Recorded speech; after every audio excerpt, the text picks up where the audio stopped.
Good evening, ghouls and goblins. You're listening to That Time We Woke Up in a Podcast and Had to Explain Manga, our heated adventures overanalyzing manga we find interesting, otherwise known as the OverMangaCast.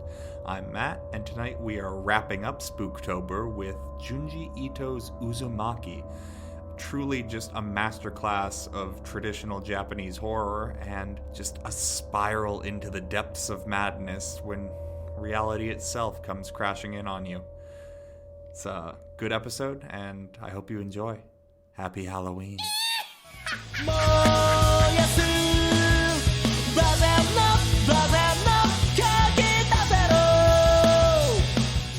Welcome everyone once again to the OverMangaCast. My name is Sam, and as always here at the top of the episode, we talk about what our familiarity with the franchise we read this week is.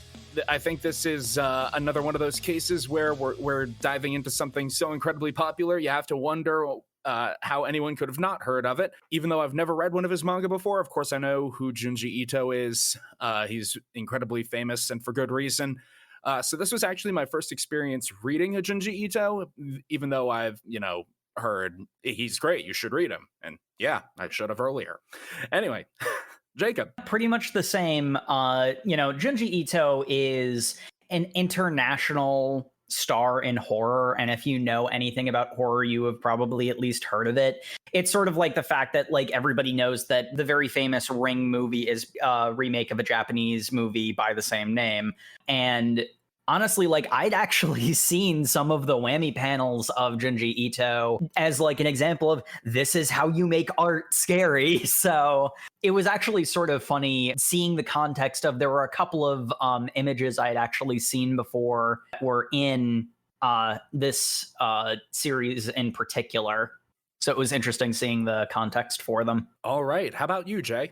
Sure. So I'm probably one of the most familiar with Junji Ito's work. Was first introduced back in, I want to say high school, but fully read his works. I previously had read Uzumaki in college and became obsessed ever since. So hoping that through this review, I'll be able to convince the guys to pick up maybe Tomie or any of the others. They're wonderful. I love them. And yes. All right. And you, Matt? So I have read Uzumaki before, and most of Junji Ito's stuff I'm aware of, although I think I've actually only read his anthology collection in addition to this. But yeah, I read Uzumaki in high school, really enjoyed it. It was actually in the same horror kick when I found Frankenfran, and also...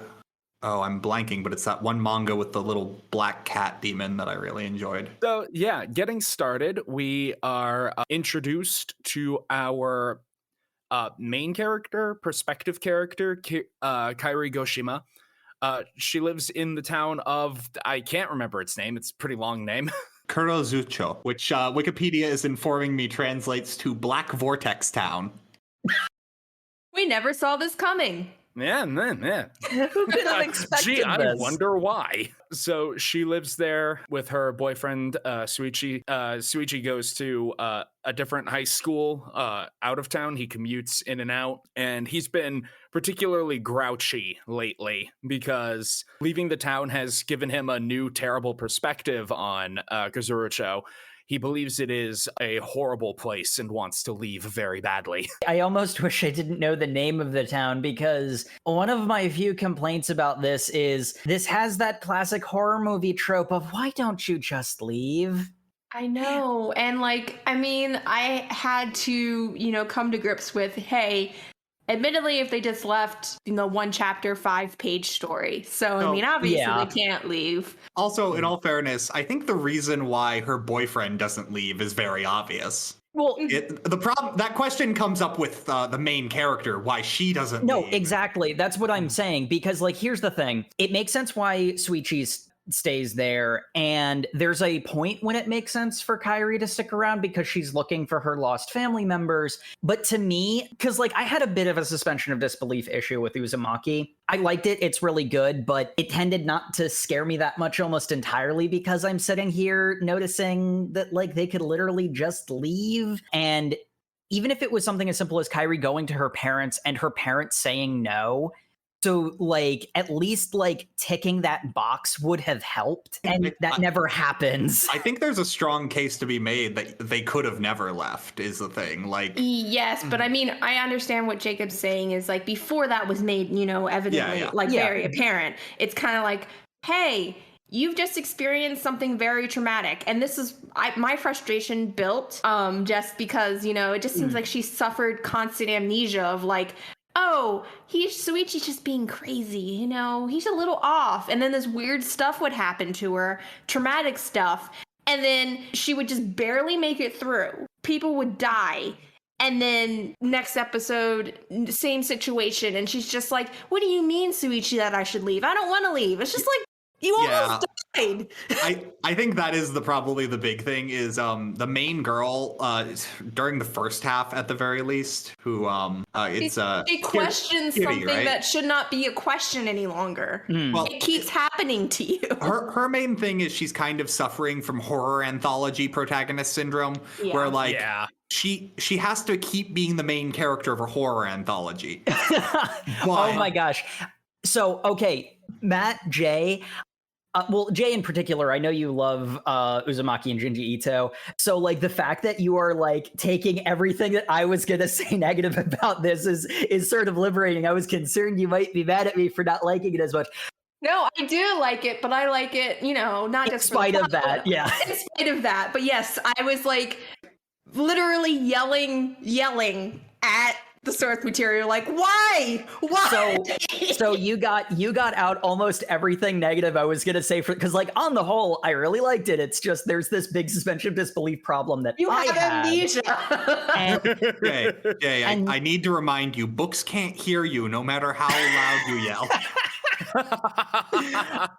But yeah, no, it's not just books. Sometimes it's also the TV. The way that I felt about it is if they were anthology stories that didn't have a consistent main character who very obviously is experiencing these like in sequence, like there is actually continuity here. If that element had been dropped, I would have had a lot less of an issue with the whole suspension of disbelief problem, because it does feel like it's more of an anthology than like a consistent series. And because it has the structure, like each of the stories have the structure of an anthology story, every time it goes from 0 to what the fuck, it's coming towards me. Yeah. And once someone dies, especially early on, the town has a light pull to it, but it's not such a pull that people can't leave, because people actually are leaving at first.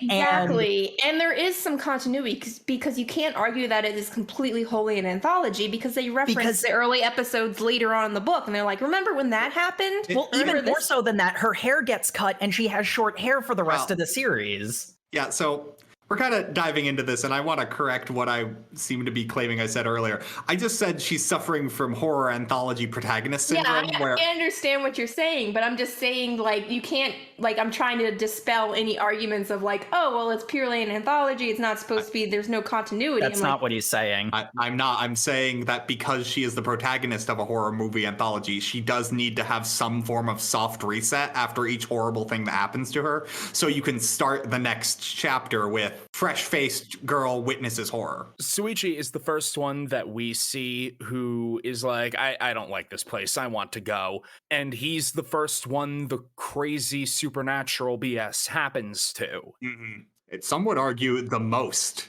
it happens to him. Yeah, and that does effectively trap him in the town. And he is a connecting force to Kirie, so it's like, well, I don't want to leave the town. My boyfriend lives here, and, well, spoilers, but after chapter 2, he's an orphan and living alone, and he's going through all the trauma processing, and I can't just leave him here to die. For reasons, it didn't affect my suspension of disbelief that much. It's really not a hark on the horror either. I think the one thing this could have used, if it were more like structured to be like a through line plot, just have like one chapter dedicated to Kirie going like, hey, a lot of weird crap is going on. Maybe you said we should leave. Maybe we should leave. Something come up that obviously you can't do, because just knowing her character, she wouldn't. She would not abandon a single person in her family or her boyfriend if they were not willing to go with her. She would stay for them. Just vocalize that. I have a comment just because I'm reflecting back on, and this is going to come up later, the beach episode specifically, with the two lovers. And Shuichi specifically mentions, see, we should do as they do and leave. So Shuichi actually, though he's an orphan and though he, is very much a recluse at this point, he's just like, we need to leave. Well, at that point, it also becomes evident that they can't leave at that point. Eventually they can't leave at all. I don't even think it needs to be a chapter. I just think one of the early chapters, as long as like Kirie had gone as far as to say, hey mom, hey dad, people are dying in this town, maybe we should leave, and then like have the dad, because he's already been affected by the spiral shenanigans, say no and be really emphatic about it, and the mom just shrug like, well, we kind of can't go anywhere, so we'll just stay here. It's very much a your mileage will vary situation. You can look past it. Even on this cast right here, you have a 50% acceptance rate. Like, it's clearly not a detrimental problem to the manga. Yeah. It's just your mileage will vary. Mm-hmm. But I mean, what it sounds like is if that was even brought up as an option, at no point does she even say, hey, maybe I should ask if we could leave, theoretically or ideally as a family because things are going on. I mean, likely, as we know, her answer would probably be like, no, we can't. Because then the plot wouldn't happen. Yeah, but, at least the reality of, hey, we shouldn't or we don't want to stay here. We don't want this to continue to, spiral out of control. But well, like it's your classic horror movie thing of like you're watching it like, oh man, why don't they just get in the car and drive away? Where like you'll get the occasional movie where you'll get, as the people are driving to the cabin in the middle of the woods, you have one person say like, oh yeah, I've been meaning to get the car checked. Sometimes it doesn't start right away. That's all you need for the car doesn't start because he's been having problems with it. And that's all the explanation you need for that cliche to be infinitely better than... To at least address it in passing is better than to not address it at all. It's not a deal breaker, but I personally couldn't help but notice, and it did affect it for me, but it didn't ruin it for me, so, I'm assuming her father is the breadwinner of the household. I don't know if her mom is just a housewife, so it's also obviously feasibly would they be able to afford to leave the town.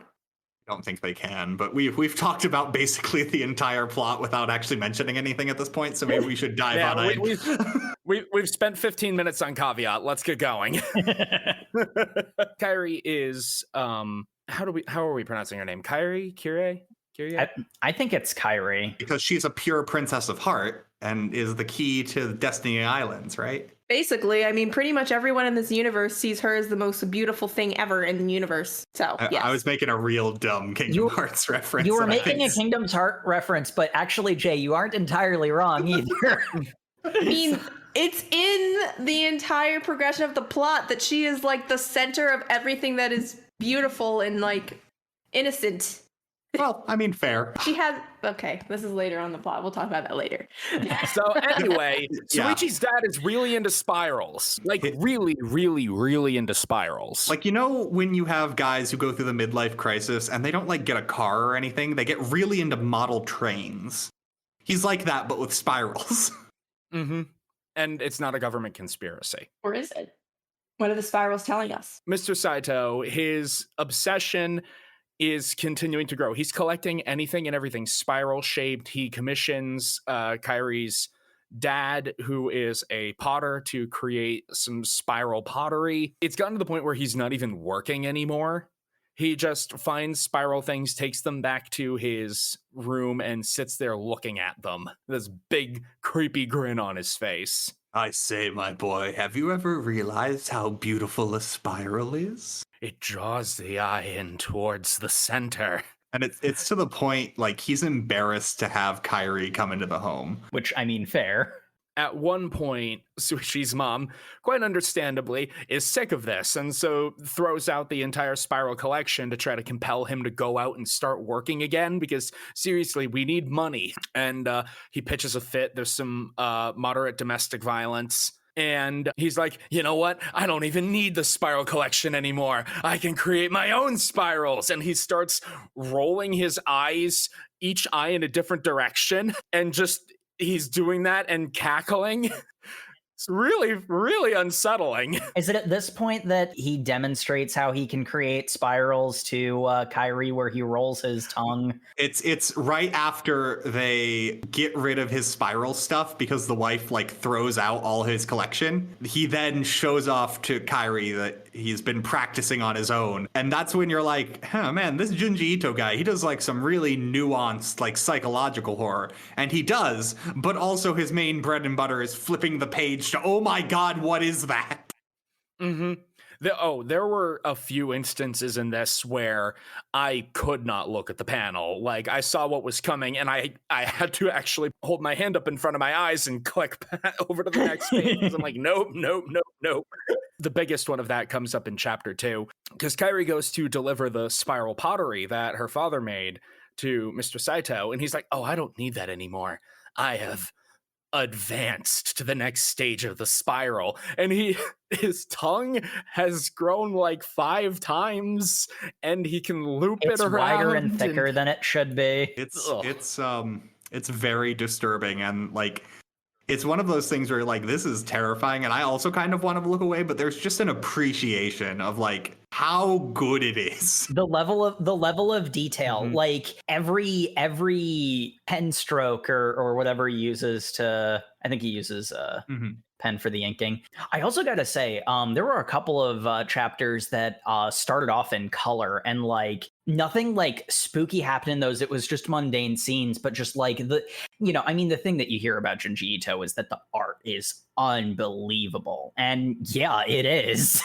Like, yeah, the watercolor work was amazing when they do like the opening scenes. Is like it's no JoJo's Bizarre Adventure watercolor work. No, it is spectacularly done. And just at a certain point when you're reading a Junji Ito, even the most mundane scenes become unsettling because you now associate the art style with weird, and so you're like, that's the best part, though, is when like you fully bought into Junji Ito, and then you open the panel, and there's nothing disturbing on the page, but you have that lingering doubt in your mind. There's nothing disturbing yet. Yes, like you have fully experienced the fear. Like when how this chapter finally culminates is they are finally about to, I believe they've talked to a doctor to get his father committed.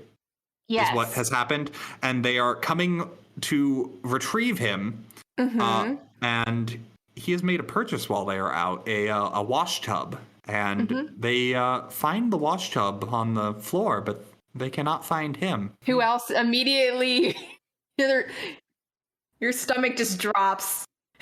You're like, oh gosh. The audience has a much better idea of what's gone on, but like you get that wash tub by itself in the center of the panel, and you're like, oh no. In a very dark room. And it's very circular. It's the mom who ends up opening it, right? No, it's Shuichi. Oh, yeah. She definitely sees, though. They're both over it, yeah. Where it reveals that to be one with the spiral, his father has crawled into the wash tub in such a way that he has spiraled his own body. He's twisted like silly putty. Yeah. It is ungodly to look at. And it's like his mouth is open as if he's screaming, but some part of his body, we don't know which, is either going into or coming out of his mouth. It was his tongue. So it's got this weird Ouroboros quality to it as well, and you can like see where his hands are poking out and his feet, and it makes you really wonder, like, what point did he die? Like, how far? How are you able to accomplish all of this before you die? He got to feel that one magical moment of being one with the spiral, and that bliss is what killed him. And it's like, you also look at it, and yeah, the spiral draws you in because you start looking for recognizable parts of the human body to try and just heads or tails of. Oh, geez, Jacob. Too soon. The most disturbing part, they go to cremate him, and the ashes turn into a giant spiral going up into the sky, which is also a spiral. Yep. Spirals all the way down. I don't know if I'll ever be able to watch Gurren Lagann again, and that is a tragedy. Yeah, this is basically the antithesis to Gurren Lagann. Maybe we have too much spiral energy. Uzumaki is anti-spiral propaganda. Look, I'm saying if spiral energy can cause you to do the things that happen in this, I don't want it. I don't want to do the impossible. I don't want to break the unbreakable. Things have limits for a reason. I will not fight this power. So anyway, the next chapter is essentially Shuichi's mother did not take the death of her husband well and is inconsolable. Understandably. And also, while she's in the hospital, this manga does like a really good, like, you saw this horrific, like, really like supernatural thing effectively was how the last one ended. And then it pulls back to a woman like dealing with the grief of her dead husband, slowly going into some kind of like psychosis, basically. She's got some fears of spirals because that's what he was obsessed with. But then you also get like, she's having vivid hallucinations that kind of tread the line of, are they hallucinations or is she being haunted by her husband's ghost who keeps telling her, come join me in the spiral? It's like the middle of Uzumaki was where I had the biggest suspension of disbelief problem. The beginning and the end of it were absolutely outstanding. Because one of the really cool things is when this information is presented to the audience, it goes from, there's like the shot of them trying to find Shuichi's dad. They open the tub and then it immediately cuts to the funeral. And it's actually Shuichi who explains what had happened and it flashes back to showing the horrifying imagery. So strictly speaking, maybe Shuichi and his family are all crazy and this isn't really happening. And how, it's like, is Shuichi's mother succumbing to the same kind of madness that the father did? And is this all completely normal? And they have to have the mom committed because her phobia of spirals has become so intense that whenever she sees a spiral on her own body, she feels the need to remove it, to the point where she is peeling off her fingertips and toe tips. And yes, and she actually, it's mentioned that the reason why she can't tolerate looking at these spirals is she has said that every time she sees a spiral, she sees her husband in that formation telling her to join the spiral. So it's a different layer of trauma where it's like this, she's almost trying to avoid interaction with that horror that she's trying to work through. Shaved off her own hair and practically scalped herself because she noticed the natural whorls of hair going into spirals. And for a while, it seems like they've removed all spirals from her. Yeah, all the spirals, Sam. They've removed all of the spirals off of her body, right? Hold on, Dr. Sam, is that a medical chart behind you? My old eyes can't really see. There wouldn't happen to be any spirals inside the human body, would there? No, definitely not. Not in the ears or anything. Not the cochlea. No. In all fairness, Shuichi is there who notices the spiral in the inner ear and goes like, we're gonna just hide that from her. I so appreciated the doctor being accommodating. Well, he's the doctor of a psych ward. You would expect him to be accommodating to, hey, this triggers this patient deeply. Maybe we can just avoid that around them. But it's interesting that he doesn't immediately pick up on it because, I mean, obviously he knows he has this patient who is triggered by spirals, and she asks him specifically, hey, doctor, are there any spirals within the human body? I just had like a dream that told me that I had not gotten rid of all of the spirals and that there was a spiral inside of me. Is that true? And, obviously he doesn't immediately catch on, but I mean, like... Yeah, no, actually, that again, I really love this because he's not thinking about it because, it's not a rational line of thinking. Yeah, so he almost answers, and then, he notices Shuichi recognizing, wait, this is going in a bad place, and he's immediately like, no, of course not. It's, that's not true at all. A worse writer would forget or would have the doctor not think about that, but he is working in a psych ward and does think to get rid of the thing that would trigger his patient. It's so he's a sympathetic doctor. It's important to have some sympathy for your patients and not just be like, well, actually, ma'am, there are, because that would totally not trigger you at all. You don't understand. I'm a horror movie doctor. I just ignore your symptoms, and if I'm really bad, give you drugs that increase your hallucinations. Well, and I mean, that's exactly what I'm saying. There are badly written horror movie doctors who would not bother to do that. The parts that freaked me out the most in this chapter is At one point, Shuichi's mom is sleeping and has a nightmare, or this actually happens, where a centipede crawls up on the bed and tries to go in her ears. It's like, oh, thanks, Junji Ito, a literal phobia that I have. Oh, yours is a centipede. Mine is like what is the pincher bug? Eyebrow. Earwig. Earwigs, yes. Earwigs. That's mine. It's more like a general, the idea of like bugs crawling over me as I sleep. I don't mind bugs in any other context, but it's when I sleep that is. Ugh. They have invaded my space. And, she wakes up, slaps the centipede away, it dies and curls into a spiral, of course.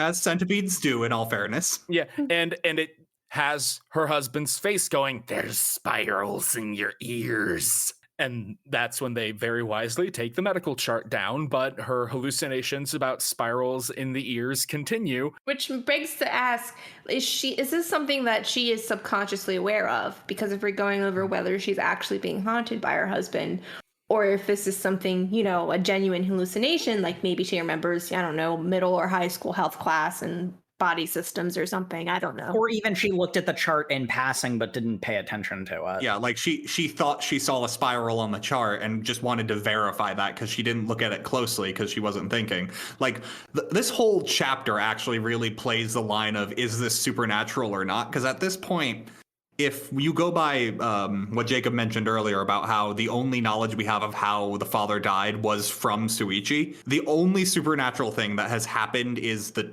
tongue, technically, because Kirie saw that, and the smoke, which everyone saw. The tongue is definitely the hardest thing to rationalize away, but there could be some atmospheric phenomenon that could cause smoke to spiral. That's not it's spooky, it's weird, but it's not like hello ghost, walks at you down the street. It's playing with the idea of, is this real or not? Because how do you explain the tongue then? The second nightmare that she has is she's on an IV because she's lost an awful lot of blood from all the various ways she's been maiming herself. And also, if she notices a spiral in food, she won't eat it.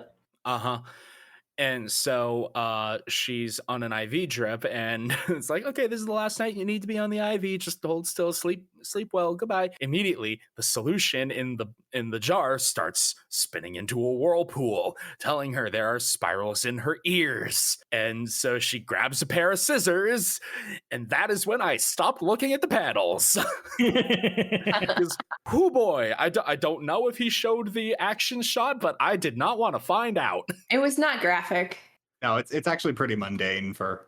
Yeah. I still did not want. But I also had to give the credit the fact they were so insistent, they didn't switch to different body systems they were very insistent on it just being in the ear. And they're like, there's spirals in your ears, there's spirals in your ears. If they were trying to say, well, there's spirals somewhere else, too. And there's just spirals that if it kind of extrapolated, aside from just, oh no, there's one extra at one location, there are extra spirals.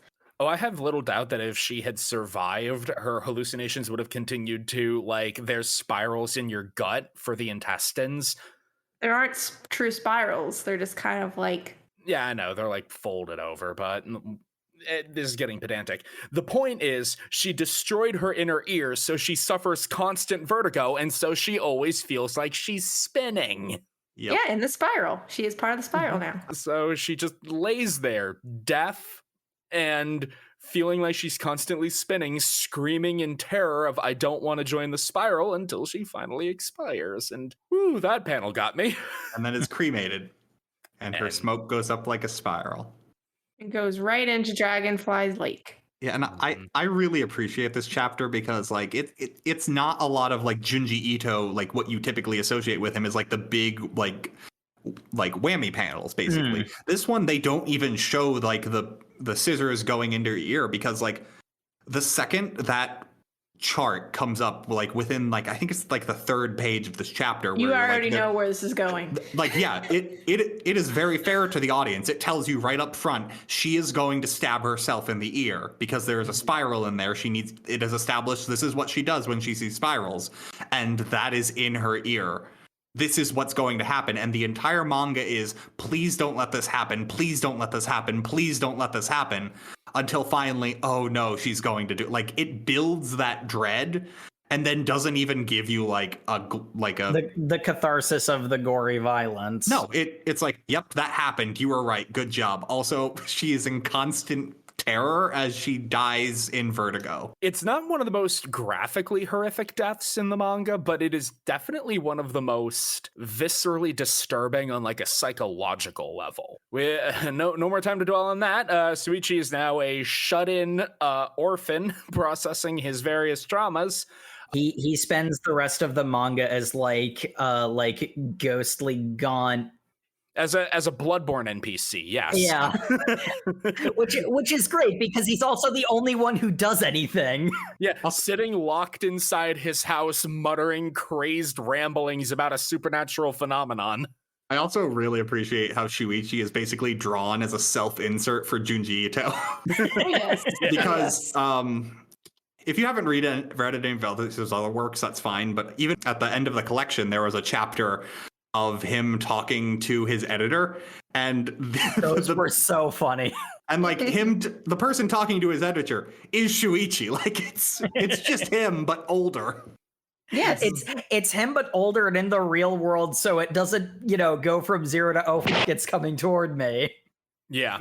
Oh, those end chapters are essentially like that one Family Guy skit about Stephen King's editor calling him, and it's clear he hasn't come up with a pitch, so he's just like, I don't know, like a lamp monster? That's scary, right?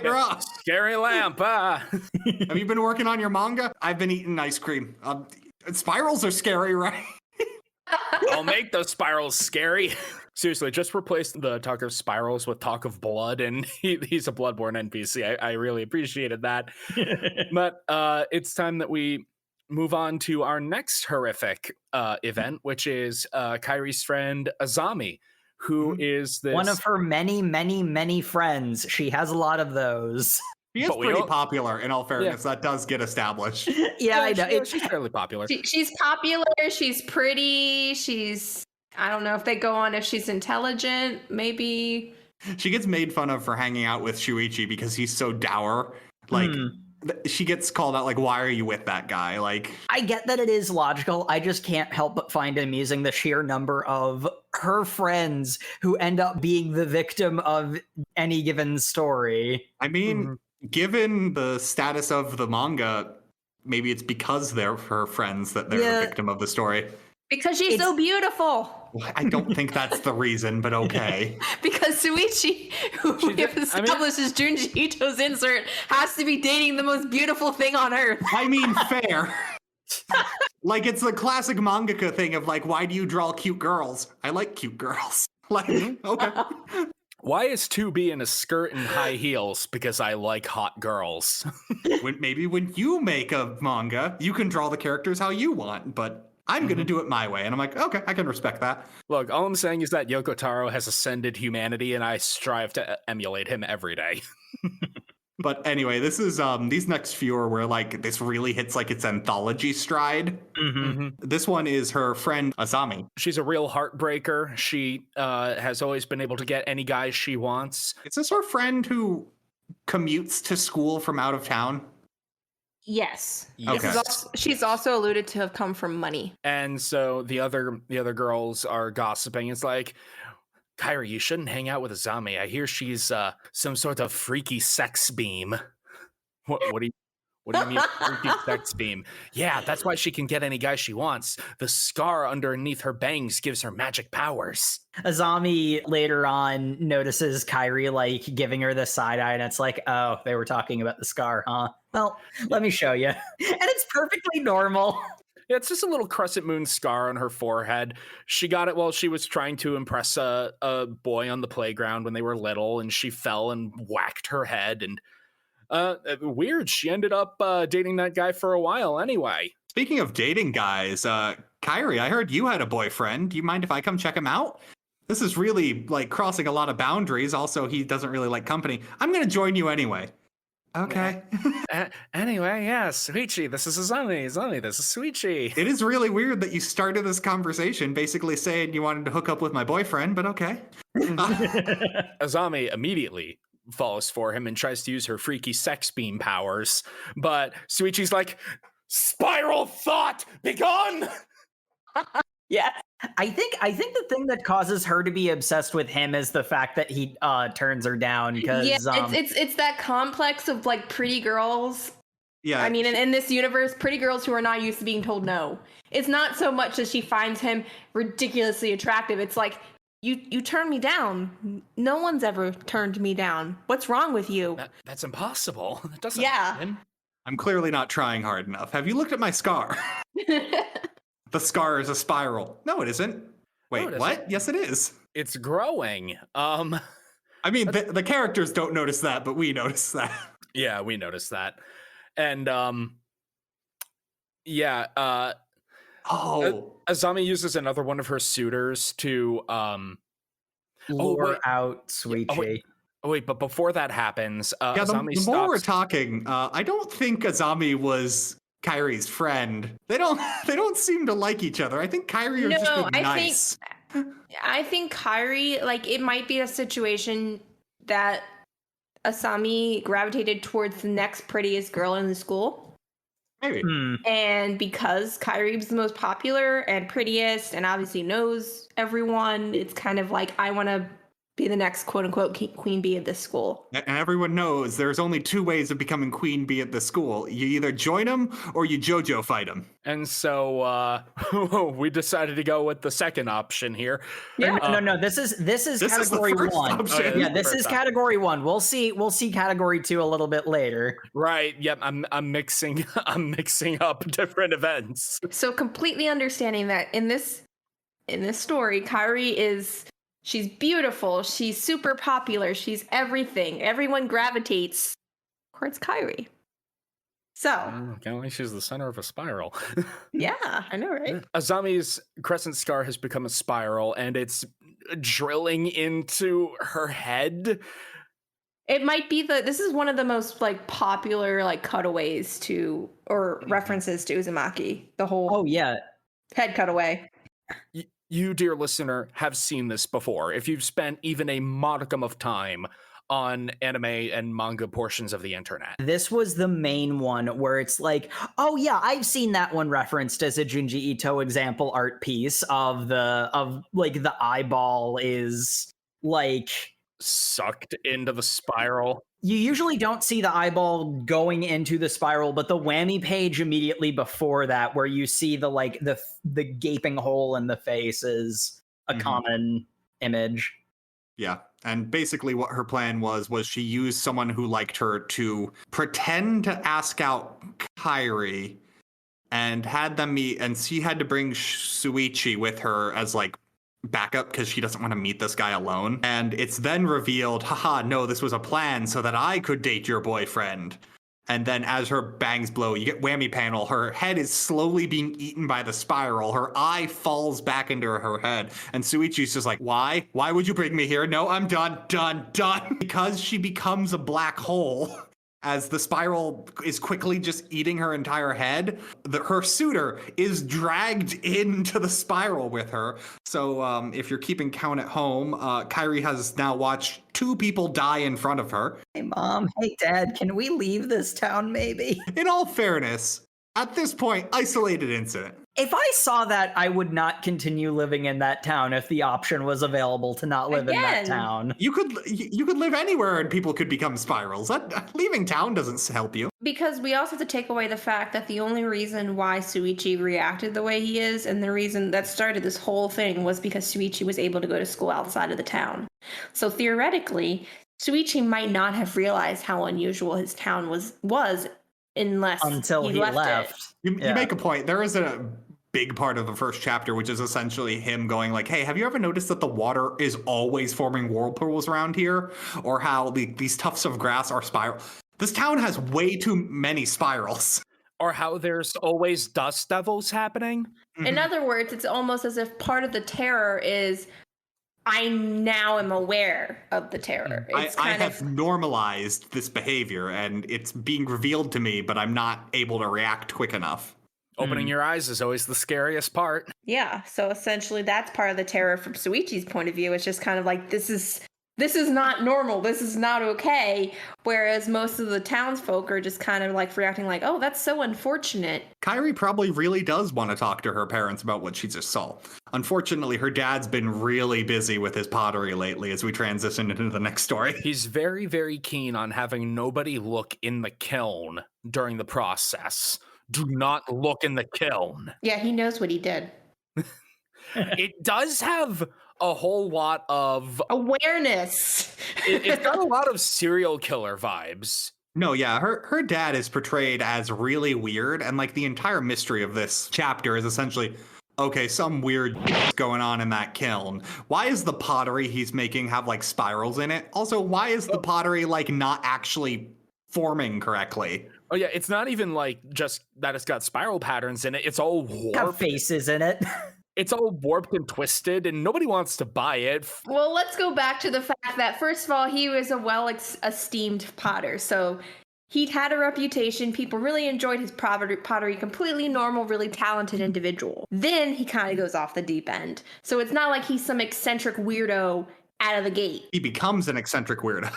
Yes. Well, and you can honestly see the transition because it almost seems like Shuichi's dad like infects him with the spiral by commissioning the spiral plate at first, because he's very flattered with how much Shuichi's father is. Well, I just want to preface this because it's like, I don't want to immediately portray him as some kind of eccentric weirdo who is known for making weird crap that is just like so out there. No, he's like a regular craftsman. Like you would have somebody who's known for making weaving or something. Yeah, he's the potter for the village or the town. Say what you want about Kyrie's dad. He holds himself together really well comparatively. Oh, yeah. And it very much is the case where, despite the fact that he goes off the deep end very early on, you can tell he's not behaving the way he normally does. Like, he's very well characterized insofar as that this is unusual behavior for There's a level of like togetherness about him too, where the entirety of this chapter, he's like,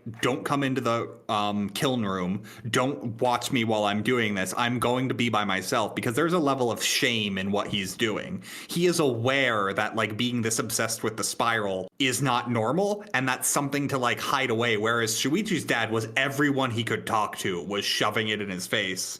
He's just like, wait, no, something's wrong here, but I'm clearly already caught up in it. Like, let's see. Well, he's in a very let's see where it goes mentality. But also like a level of I am aware something's wrong here. One of my favorite parts of this particular chapter is when Kyrie's like, okay, so Shuichi's not really eating. Can we like invite him over for dinner so I can basically force him to consume food? As much as I complained about Kirie not leaving, I gotta say she really is a really like her and Shuichi's relationship is really very sweet and genuine. It's goals. I mean, like, we were making jokes about the author insert has to have the cutest girl in the town, but like they do actually have a really well done relationship that is like you're scared for them because you care about them, and the relationship is a big part of that. And the fact that he is so obviously so traumatized by what's going on outside that he's become a recluse, and despite the fact that he will leave his home for Kirie. He's like, I will leave for no one else but you. Unfortunately, that ledge he goes out on is quickly pulled out from under him, as it normally is, because it has been revealed that Kyrie's father thought it'd be a fun surprise to serve specifically Shuichi on one of his spiral plates. Because your dad really liked it. Your dad really liked the spiral. He was a man of character. You know that man who spiral obsessed himself to death, and your mom who followed shortly after? I thought you'd appreciate this spiral plate. And I'm like, ooh, that's a party foul, man. Yeah, well, I love the panel where Kyrie's like, Dad, what the fuck? She has a very genuine reaction. It's kind of like, what the heck? To be fair, her dad does think that Shuichi's dad died of a heart attack because that was what they told everybody. But the thing with the mom should have been more than enough of a clue that this was a bad idea. Oh yeah, and by the way, I don't know if we mentioned it yet, but Kyrie's dad's been getting the clay for his pottery out of Dragonfly Pond, where all the spiraling ash is gone. I think that comes up in this conversation where they're yelling at him why he would do this, because that's when they notice the faces in it, and they're like, why are there faces in this pottery? Why do they look like the Saitos? Because they look like his mom and dad. No, that's before, because he gives him the plate with his father's face on it. Uh-huh.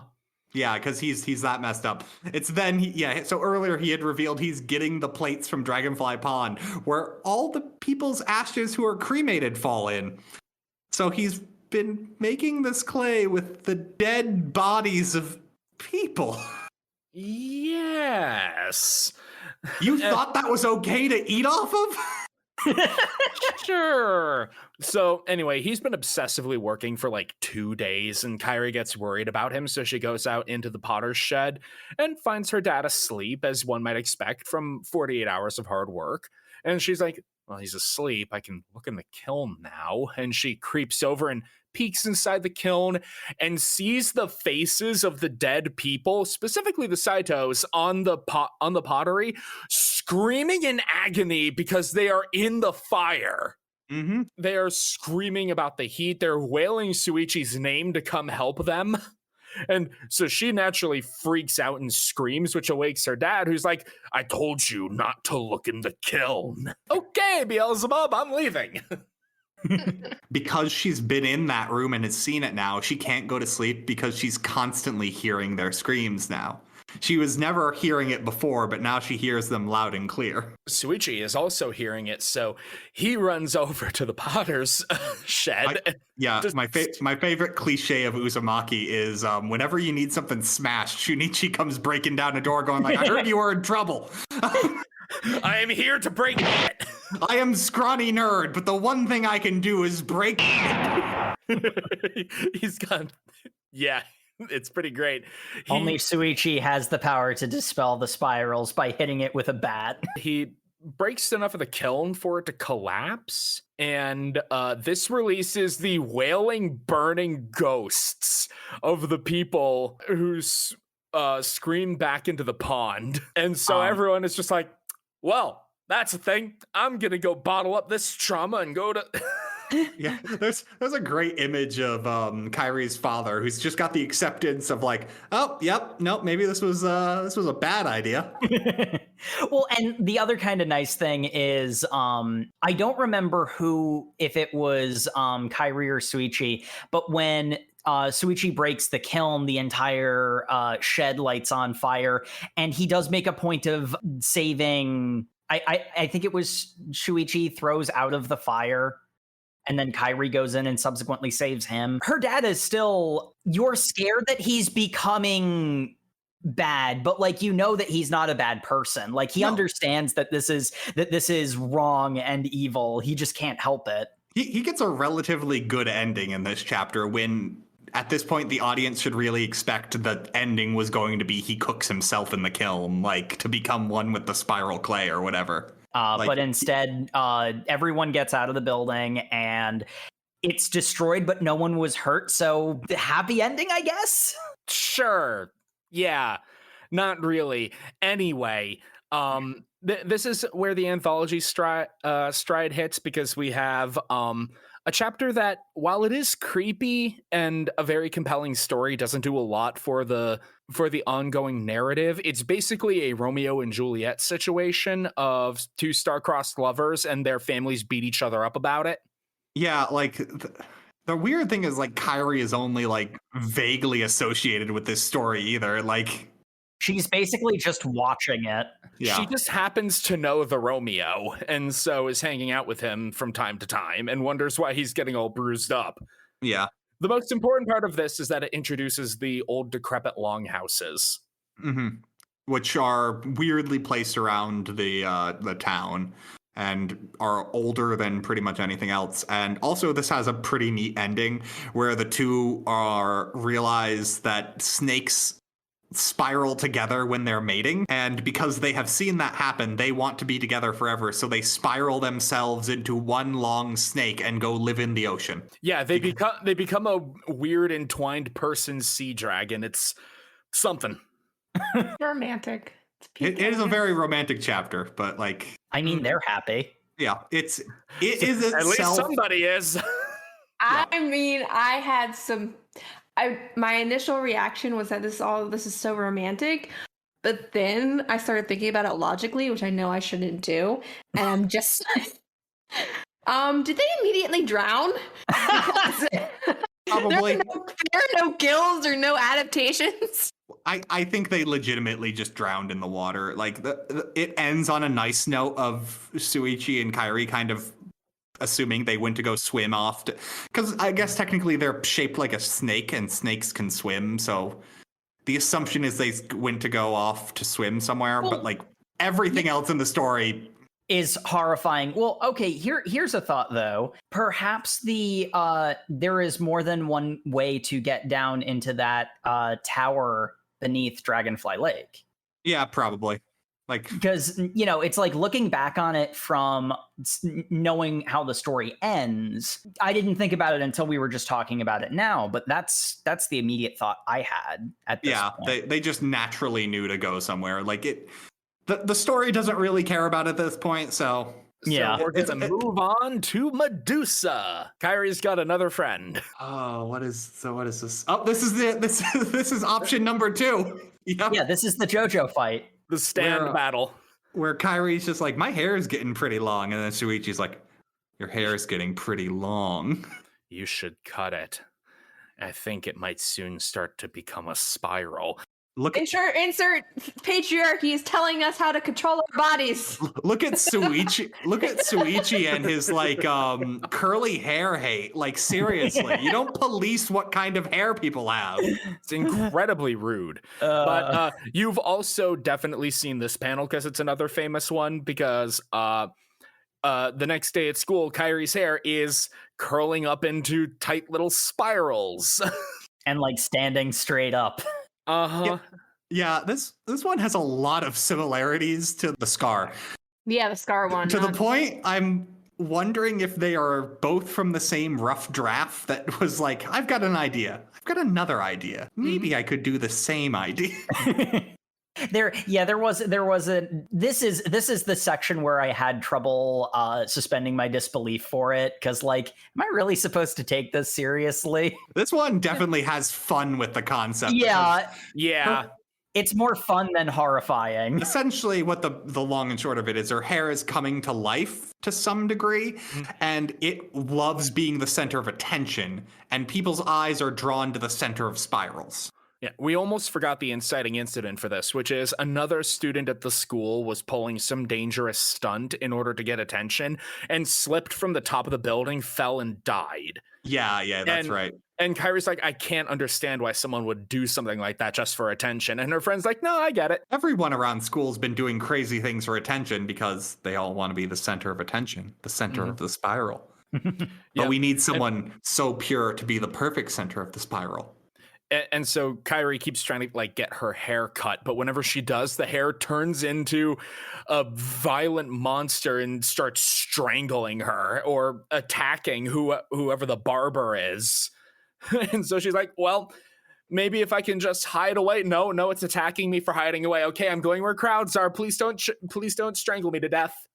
Well, actually, no, the hair like forces her to go walk into the center of like the train station. Yeah, it specifically wants to be shown off and, be admired by people so it can hypnotize them and garner their praise and adoration. So it, which is kind of interesting because she is also, as we've established, a very popular student. So but it's clearly kind of like she's popular but doesn't like the spotlight. But clearly, the most popular girl in school cannot not be the center of attention. So when Kirie comes up to school with her big floating spirals of hair, she's like, hey, I see you have unlocked your hair stand. I have too learned how to stand my hair. What's that? What is Yukiko's stand called? Love Deluxe? I don't know, but this thing, it's structured like a shonen fight to the point I think it might even be a parody. Oh, yeah, Like, I think this entire chapter is a parody. There's literally a stand user in part 4 of JoJo whose stand is just she has control over her hair and it can extend and, like, attack people. Yeah, it's called Love Deluxe. Yeah. And essentially, these two girls have a, like, wild hair fight. It's not violent. It just continues to grow and expand and become larger as it, is simultaneously zapping their energy. Not Kirie, but the other girl is like, I'll just eliminate the competition, and her hair attacks Kirie, at which point Kyrie's hair responds, and we literally get a stand battle between the two of them. While Kyrie's hair is distracted, Shuichi comes to save the day and cuts her hair off. Yep.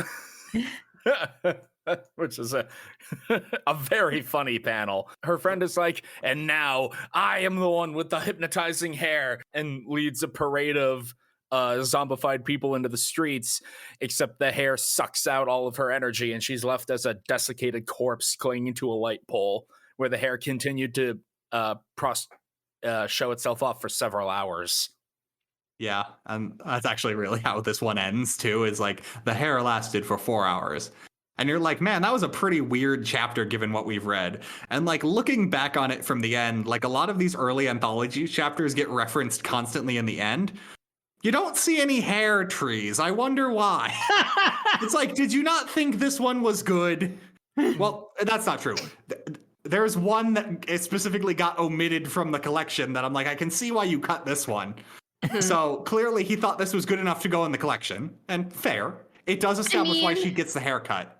Yeah, but I guess what you're asking is why there weren't more girls who experienced this kind of hair display, or even guys. It never even gets referenced again, other than the fact that Kirie has short hair. Yeah, that is the one thing about Uzumaki, because like this is, I mean, like it's really good, but this is a very silly chapter. It's a little bit wacky. I mean, the whole beginning is kind of wacky. Like it definitely does have like the plot itself has like a spiral like pattern of the early part is definitely, it's darker, but like in a lighthearted way that slowly draws you in until you're like, what the fuck is going on? And you realize it's too late to get out. Yeah. It's once the hurricanes start that things really kick off into full manic territory, but we've got a few more chapters to get through before then. Oh man, speaking of comedy chapters, Jack in the Box is literally just dude loves jumping out to scare people. Tries to jump. This is also gets established. Everyone wants to date Kirie. Hey, you have a boyfriend? I still want to date you because this guy wants to. He gets hit by a car trying to impress her, saying like this car will stop. Gets eaten up by the car wheel so that like his entire bottom half is just destroyed. For more JoJo references, he gets full on Yoshikage Kirin. And there was a good world building thing because this one actually opens up with because everyone cremated from the town has been forming spiral patterns. Even if they're cremated outside of town, they're still spiraling up into the sky, which kind of adds to the hedons. Like there's no escaping this. Like the people who left town still eventually came back. Like they're still cursed with the spiral. But like what essentially has been established is because everyone's afraid of being cremated, they've been burying people now. And you're like, oh wait, hold on, what's going on here? And essentially she's having nightmares that this guy's gonna come back to life. And she and Shuichi go and dig up it's like a really long way to go for a Jack in the Box joke. Like because you're like, oh, I get it, because he's the Jack in the Box.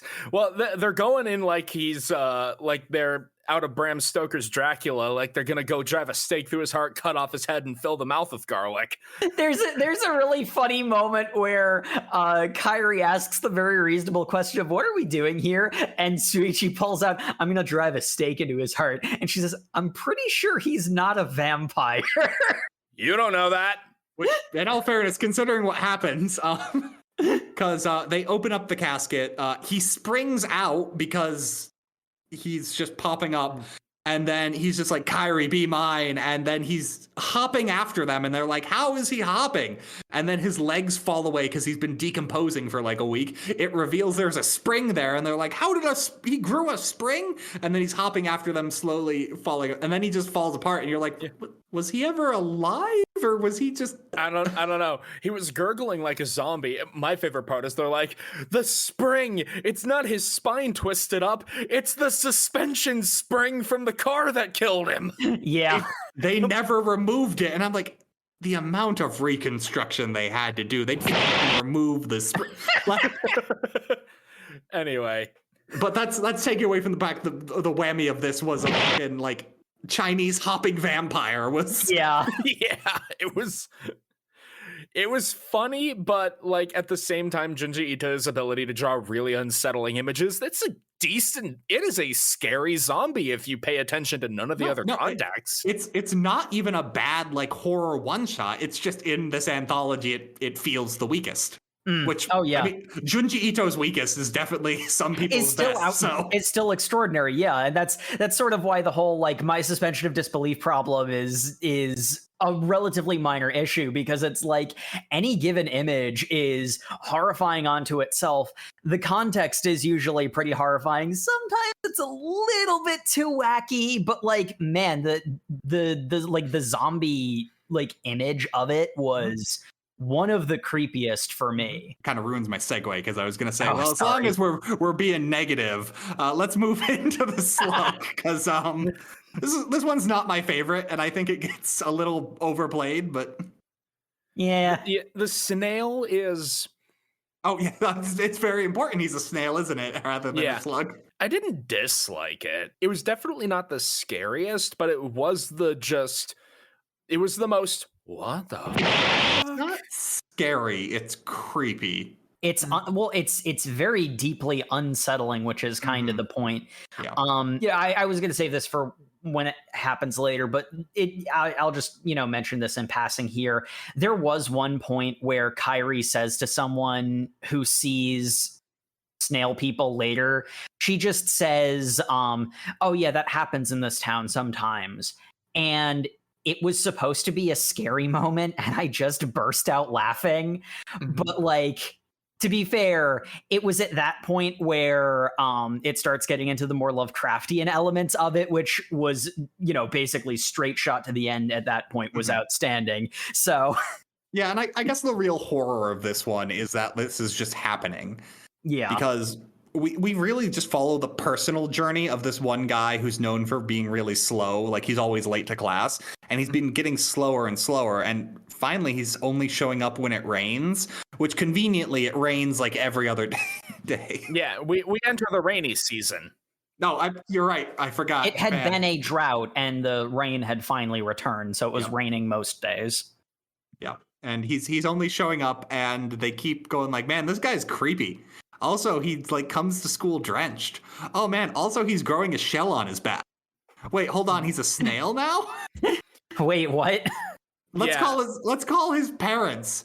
His parents come to the school. They go, "That's not our son, that's a snail." And I'm just reading this horror comic going like, did we really need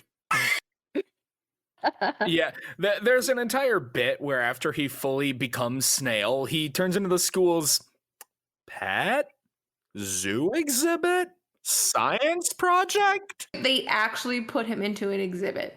Like the class hamster, the class guinea pig. Mm-hmm. Yeah, he becomes the class snail. Human snail. Yeah. Like this chapter really feels more concerned with like the minutia of what a human snail would be. Like, oh, we got to make sure we feed him. Oh, someone else who was bullying him became a snail. Well, let's put them together. Oh, you can't put snails together. They're hermaphroditic, so they're just going to breed. Oh, nope, they can dig. Yep, and then they break out and go into the woods, and they find a whole bunch of eggs, which the teacher is like, "We cannot allow this abomination against nature to exist," and stamps out the eggs. And then the teacher comes to school the next day as a snail, and that's the chapter. Yep. And you're like, what did I just read? Gastropodal porn. I mean, technically it does happen on screen, but... It's okay, because obviously they're no longer human, right? So we don't need to feel nothing about this is okay. Wait, hold on, Sam. I am reading the outline here. Did you seriously summarize mosquito moms as the second half of a sentence? What? That's like a 3-chapter arc. Where is this? Where are we shaming Sam? At the beginning of the storm. Evil Lighthouse and Mosquito Moms. Sam, are you trying to avoid the dynamic chapter that is the mosquito moms? I'm not saying I have trypophobia, but I'm just saying, like, it was a pretty big thing. It was. I honestly liked the lighthouse a lot. Yeah, the lighthouse is also really good, but the lighthouse is also really easy to summarize, essentially. I mean, there's an evil lighthouse. The local lighthouse has been acting weird. It suddenly started sending out beams, even though no one's maintained it for years. I almost feel like this one should have happened sooner, because this is another one of those ones where it's like, it almost seems like maybe there's a rational explanation for this. Because like once you have snail people, you've gone off the deep end. Actually, no, once you've had hair stand battles, you've gone off the deep end. So the thing is, the lighthouse is when like it's not just people that are weird. Nah, like the lighthouse is an environment that has become weird. So the snail people you can at least excuse, and like maybe something is weird, like maybe there's a disease, like something is weird, but this is like space itself is warped in that lighthouse, and there is something inherently other about it, and that's why I feel like it's really good where it is, because when the lighthouse happens, that's when you fully realize you have gone on like the first loop of the spiral that is this plot. Like you have been brought back around to the beginning, and you're like, oh no, we are in a very different place than where we started, and this is when it starts going further and further in. That's something that I'm just thinking about now is, even if the lighthouse is not maintained, what is restraining the lighthouse to only turn on, after sunset? Because theoretically, if this is powered by some other supernatural power, why wouldn't it, be going all day? It's fueled by, I'm assuming, the spiral's energy or whatever. So it's kind of odd that even though it's not maintained by, humans, it's still adhering to, human parameters of, oh, I'm only going to operate, when there is. That's kind of it, though. We never really get an explanation for the lighthouse. It's just, we get like a weird, maybe this is rational. Like, it honestly feels like a justification from Kirie at the end. Yeah, exactly. Like, because essentially what's happening is they climb up the lighthouse to figure out what's going on there. And as they get up, like it goes further and further into like, this is way too tall for what it is. Also, there are burnt skeletons. Also, there are spirals everywhere. And then they get to the top of the lighthouse and the bulb has melted into a spiral pattern. Mm-hmm. And they go like, oh, there must have been some incredible heat, and now it's like malfunctioning. But then it's just like supposedly it's like and like this is where it's like rationalizing away an explanation for something unexplainable, where it's like the light of the setting sun is like reflecting off of it somehow, I guess. Yeah, and like it's not a great explanation, but like I think that's the point, is Kirie is justifying this to herself and her brother because she's up there with some children. Because I only mention this because when they run away, guess who's one of them is too slow. As we see a child burned to death. And I'm like, Junji Ito, bold move. It's not really bold, it's realistic. We see a child get skeletonized. Yeah. I'm just saying I appreciate the realism, because I don't appreciate, when they're like, oh, children just don't get affected or children don't die. So anyway, yes, the mosquito moms, which I might have criminally underrepresented in the outline. I'm sorry, you all have editing privileges. Look, I don't want to do the work. Anyway, Kirie's cousin is pregnant and she goes to visit her in... Well, she actually doesn't go to visit her in the hospital. Kirie is suffering from severe burns after the lighthouse incident. So and she happens to be in the hospital at the same time. She also twisted her ankle pretty bad falling down those stairs. Like, yeah. I'm surprised actually that she only twisted her ankle. I'd be like... Well, she even says she was super lucky. I know. Yeah. I'm like, I would have thought you would have broken a leg. Like, I wouldn't be surprised if you broke your femur. Here's the thing. Fall. Luckily, she fell on her brother. He absorbed the fall. Good. Little whiny brat. That's a discussion for later, but yeah. Yeah, we'll get into her brother. Yep. And so Kirie is unable to just peacefully rest in the hospital and recover because weird shit needs to happen. Specifically, her cousin is visiting her while she's in the hospital because her cousin is there to stay in the maternity ward until she has her baby. Mm-hmm. We also get a little thing about how mosquitoes breed in mosquito spirals, and you're like, oh no. Well, specifically, they also mention the fact that only female mosquitoes need blood to reproduce. Mm-hmm. They also mention that. That gets mentioned later in a separate conversation because they never stop talking about mosquitoes this entire time.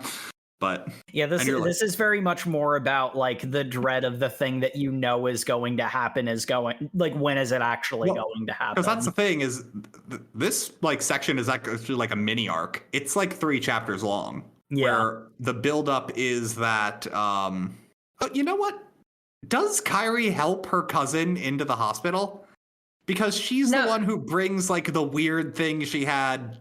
Her luggage. No, she doesn't help her into the hospital. No, Kyrie's like, she's literally already in the hospital. She hears that her cousin is going to be, joining her. Yeah, she had been in the maternity ward, but there wasn't enough room, so they moved her into a room with her cousin. And I mean, before that, they tell her that, by the way, your cousin's also coming to the hospital. Oh, that's nice. I think they have a conversation before where she's still in the maternity ward. The maternity ward, they obviously have more women coming to the maternity ward, and they're like, oh, we're running out of beds. Oh, you're related. Can we also put her in with you to make more room? That makes. I remember how this works now. So like she was in the hospital before the maternity ward filled up. It's just they saw the relationship there and said, oh, can we ask you, since you're related, would you mind sharing a room with her? But essentially what the main plot for this first one is that there has been there was a strange murder and people have been found drained of blood outside. I think there's been about 2 bodies or something. We only get 1 confirmed. And we see another guy get attacked. Yeah. So, yeah. Essentially, what this one boils down to is we have that conversation about how the only mosquitoes that suck blood are the females so that they can lay their eggs. Like it's something they need to nurse the larva or whatever. We find out that the maternity ward has learned the tricks of the mosquitoes so that they can create spiral patterns in the air that hypnotize people, after which they take hand drills. Yeah, that was the dumbest part of this. Oh, I love how dumb it is, because you're like, well, obviously nothing's supernatural going on here. Further reason why I can't watch Gurren Lagann anymore, because they use drills as murder weapons. Yep. Technically not murder. Makes sense. To drain blood from a body, dumb. Well, look, the point is to be horrific, so naturally we have to use the most maiming thing we can think of. Well, you need the thing that looks the most like mosquito's proboscis. Mm-hmm. Or if you really want, my favorite panel is when they're putting the luggage in, when the cousin's moving in, and I think it's Kirie is holding the hand drill that's wrapped in paper. It's like, what's this? And it's just a very phallic object, and you're like, ooh, that's... I need this huge dildo because my husband is not able to join me in the hospital, you see. Ma'am, I don't mean to pretend to be a doctor, but aren't you in the maternity ward? Might that be a bad idea? No. Shut up. Also, this is also... women are extremely horny, don't you know, hormones? Also, this is a very inappropriate setting. There are other patients here. Your cousin is literally in the same room. I'm not trying to, sex shame you or anything, but this is not the time nor the place. Look at Sam coming on to our podcast and kink shaming. Kink shaming? How dare you? Hey. Ladies deserve to have their needs met, Samuel. I feel like I'm being reversaled on here. Yes, you are. Anyway, so I am so glad I am a hermit. I am so glad. Anyway, the babies are born, and the mothers drink to death some guy, and there's a really great scene where they're like, because these are still very conscious people, they're not like zombies, they're like, hey, this one girl saw us, it was Kirie, and then she goes into her room, and it's revealed that she found out her cousin is also a vampire expecting mother, and they all drank the blood of some dude, and he's dead. I think they killed multiple patients, actually. The hospital is emptying because they keep on going after patients at night. Mm-hmm. I think it all happened in one night is the big thing, though. It's at least 2 because it's mentioned in passing when Kyrie's cousin is going to her room out of the maternity ward that a bunch of people had died last night. So it's at least 2 nights of them killing a bunch of patients. Yeah, I happened to be rereading Dracula in my annual October tradition when I got to this particular chapter, so I felt it was very thematically appropriate. No, I really love this interpretation of vampires, because that's what they are.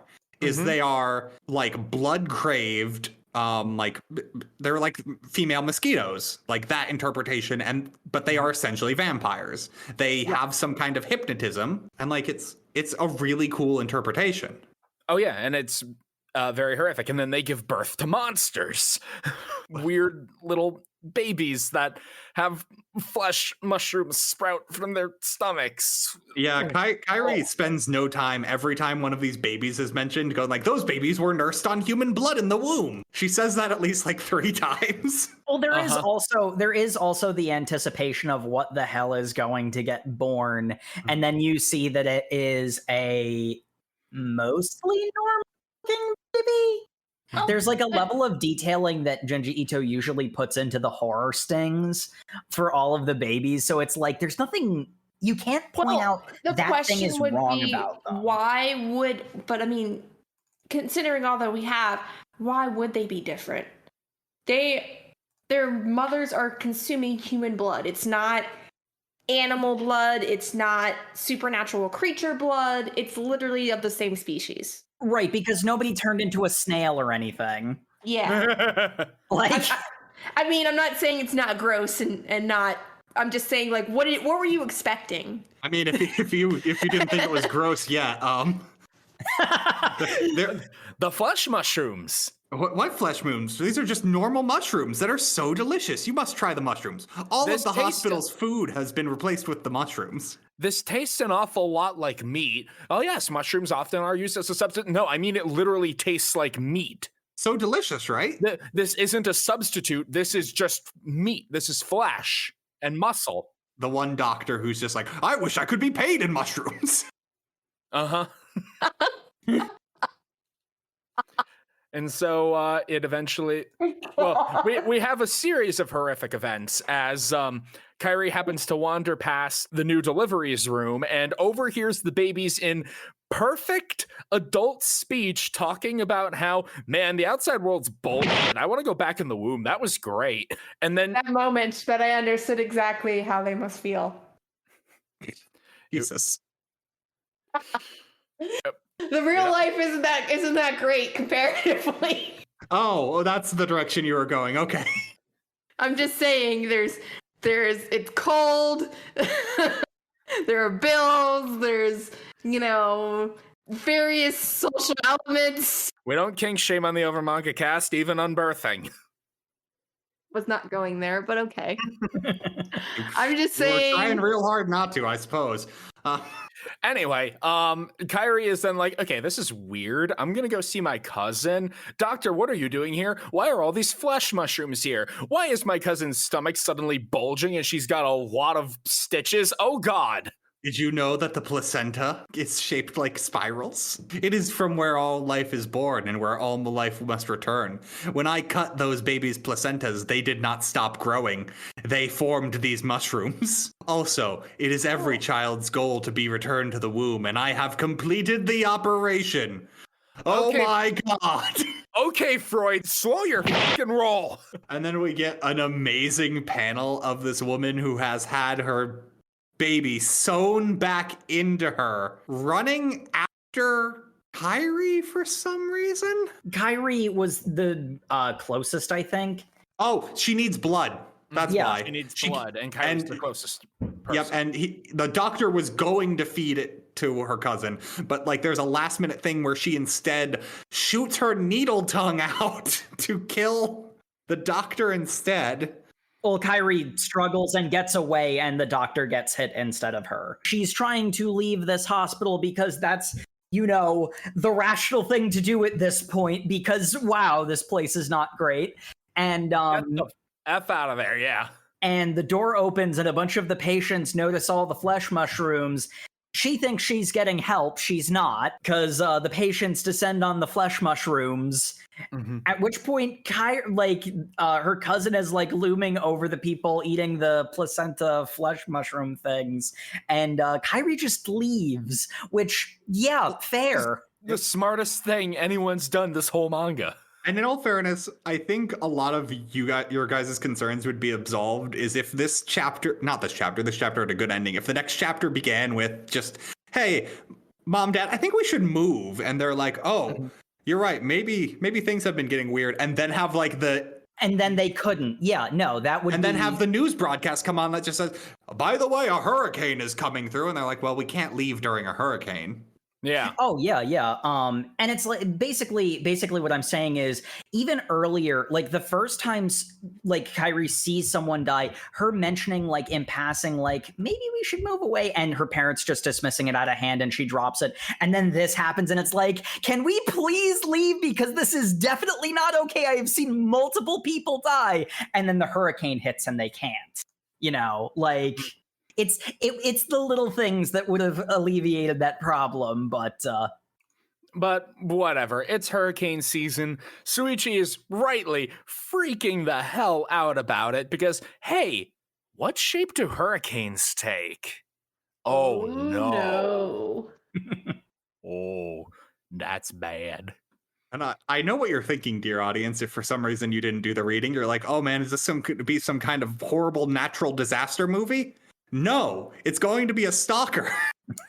Yes, because as we said, Kirie is the most beautiful and pure thing in the entire universe. And so the hurricane swoops up over the town. The eye of the hurricane stops right above the town, and the wind is screaming Kyrie's name. Hey, did anyone else hear the wind? I thought it was calling Kyrie's name last night. Yeah, that's really weird. Anyway, it seems the storm's over. Oh no, the eye is just hovering right above town. And then Shuichi comes and is like, what are you doing outside? Didn't you hear the wind screaming your name? Well, I was kind of pretending that didn't happen. That's stupid at this point in the story. Don't ever do that again. Okay. So they run from the hurricane stalker for a bit, and a person dies, of course. They get it mistaken for her. And then there's a really great scene where they're hiding under a bridge. The hurricane can't find them. And then you get to see Kirie look in a turning mirror on the road. And through the mirror, she can see the eye of the hurricane. And Shuichi's like, oh no. That means it can see us too. As it dips lower to then reach under the bridge and pulls them up. Yeah. Which, man, that must have looked weird on the meteorological radars. You know what really looked weird was when this hurricane suddenly gets sucked up into Dragonfly Pond, as it's just like, I'm meeting you now. Mm-hmm. There is the point where the national news points out, so yeah, this hurricane just kind of stopped directly over this town. That's weird, right? Everyone else thinks this is weird, right? And then it just disappeared. That's weird, right? And then that happened 5 more times. Yeah. At some point in this, I think it's by Hurricane 2 or 3, the town is in shambles, particularly around Dragonfly Pond, which is where Kirie's family lived. So they're homeless now, and so they're forced to live in one of the old decrepit longhouses. Kirie's mom and brother are very adamantly against this. Irritatingly so, but you know, it's the only option they have, so they have a roof over their heads. And sure, it's weird. One of our neighbors is a creepy guy, and the other neighbors are squatters, probably with some sort of disease. But you know, we've got a roof over our heads. We can make the most of it. Well, that's the weird thing is the creepy neighbor guy. We only know is creepy because the second he closes his door, he does like weird creep monologues.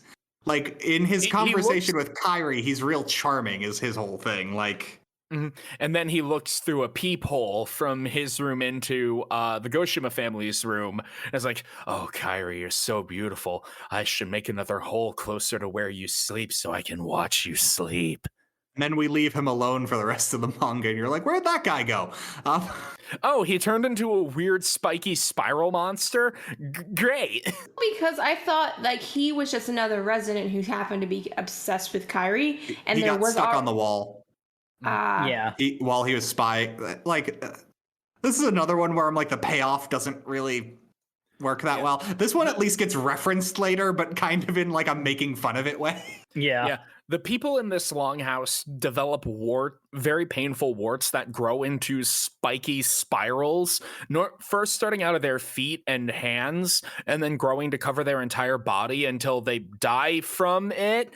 And that's what happened to Squatter's son. And then creepy guy turns into a spiral monster. Kool-Aid Man's through a wall right as the Goshima family's like, man, we're getting all these weird spiral warts. This sucks.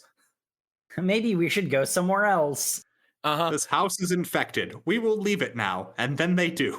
And then they do, and the spiral warts go away on them, and yeah. And then the most this ever gets referenced again is when a character comes into the longhouse. Kirie decides to introduce a longhouse as, oh, don't worry, this one isn't infected, to a character who has no idea what that means. Yeah. So anyway, dear listeners, it's time that we enter the Fallout portion of our reading.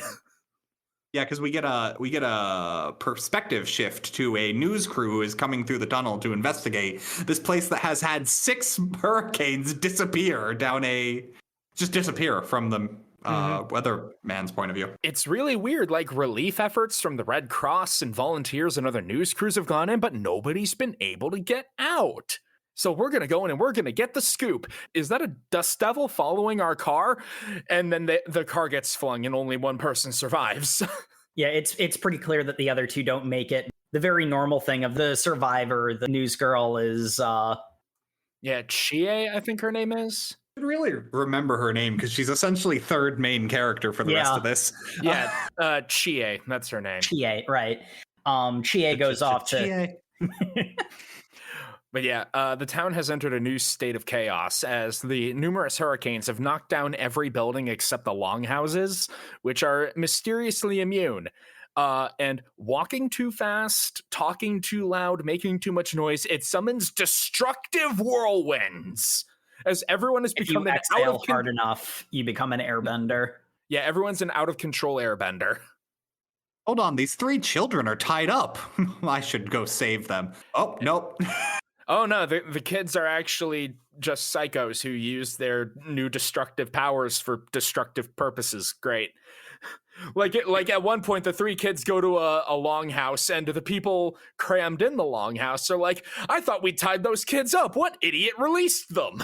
Well, I mean, you can't completely fault her for obvious reasons. I mean, if you saw kids randomly tied up, you'd be like, oh my God, these horrible people. That's entirely the point. But also, like, this is also where the plot goes, like, the second wrap around as things just get wild because there's literally a fight between grown people hiding in a house that are, like, very packed in, blowing out the window to create tornadoes to kill children who are trying to blow the house down with their tornado powers. Mm-hmm. They will huff and they will puff.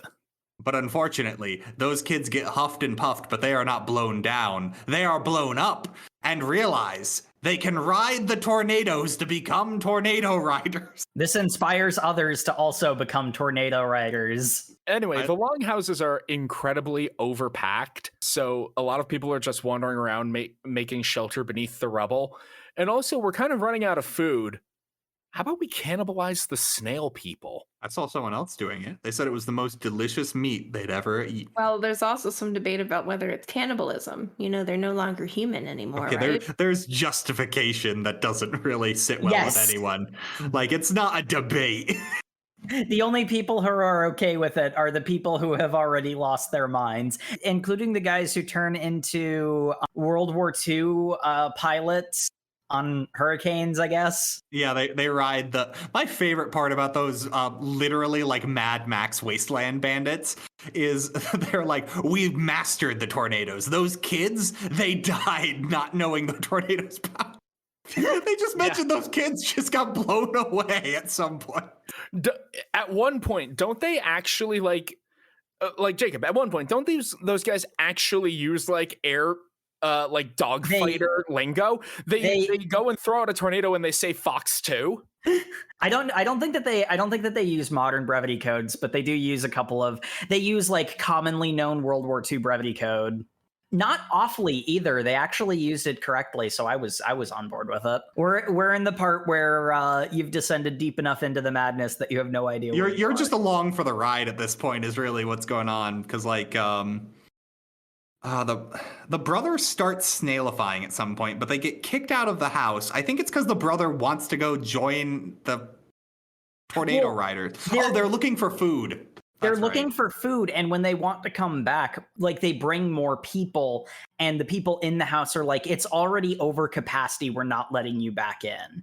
Mm-hmm. Like at that point, the door doesn't even open because they're like, we're crammed to the they're literally packed in like sardines. This is actually the part where we get the moment where, or I guess of the cannibalism. No, the cannibalism moment happens now because they had been going out looking for food, but they couldn't find any, and they instead came back with more people, but the longhouse was full. So Kirie takes the group to a new location, and they find one of the snails. Specifically, it's the bandits are roasting a snail. And they're like, ooh, they have meat, and they're like, we'll give you the meat. You gotta join us and be a rough rider. It was around this point where Chie like sees one of the giant snails and like, oh my god, that's a giant snail. And Kirie just completely nonplussed just says in passing, yeah, that happens in this town sometimes. And like, I don't think it was supposed to be funny, but I laughed so hard at that. That was the point where it tipped over for me, because now we're getting into, it goes from being like spooky spiral stuff is happening to now it's like full on like a really well done like Lovecraftian, reality warps around your shattered mind sort of thing. Like, the horror is not that scary things are happening. The horror is like the fact that scary things can happen. Like, This was the part where, like I said, the beginning, I really liked the beginning. The middle, I personally met on, but your mileage will vary. And then the ending was really great because you get into some serious like Lovecraftian mythos. Like, you are strapped in and just along for the ride. Like, yeah. The last half. Yeah. Like, you are quick. Everything is thrown at you rapid fire. The chapters are essentially stream of consciousness. Like, there's very little breaks between them. It's at this point where they decide they need to leave. They need to leave this town. Kirie starts losing parents. Yeah, Kirie's parents get blown away in the whirlwinds, but it's when they try to go into a longhouse and they realize that the people in the longhouses are so thickly packed together that they've become entangled, looking a lot like Shuichi's dad. And to the point where they are bursting out of the longhouses, and so are picking up the various rubble left behind by the hurricanes to expand the longhouses horizontally, as it turns out. I think that happens after, but yeah, that's essentially what's happening. You start to see that. You start to see that, and then it's like, okay, we're going to leave. We are going to walk straight out of here until we find something that is not this godforsaken town. And some of the group decides to stay behind and build a shelter, to like wait out the madness or whatever. They're like, oh, the only things that are staying up are the longhouses. But what if you extend the longhouses? We could do that. So they go off and do that. And then the main crew is just like, no, we're getting out of here. And they're like, well, what if we just keep walking into the woods? Like, the tunnel looped back upon itself and turned into a bottomless pit from a platformer game at some point, but yeah. The tunnel behaves exactly like how the lighthouse behaved. Was it starts getting steeper and steeper. Mm-hmm. They decide, let's go off into the woods. That's where all the snail people go. Maybe that'll work. And they start going, and they run into some people who split off from them, and they're like, oh no, we're looping around in the woods. And the people they split off from have one of their teammates in a rope tie, and they're like, why is that guy tied up? Oh, he's mobile food. He's turning into a snail. And he'll be real tasty once he finishes changing. You've seen people eat snails at this point, but like at this point, they had at least waited until they were snails. These people are actively waiting for this guy to become a snail. Like, they are real into eating snail. Did we talk about the point where a guy crawls into a snail shell munching as he goes? Not yet. That actually leads up to that. But I mean, I just wanted to add a point, the fact that at this point, because they haven't been able to get emergency rations, like, this town is literally starving. So, I mean, that's an aspect that needs to be considered. Like, farmers are not able to farm.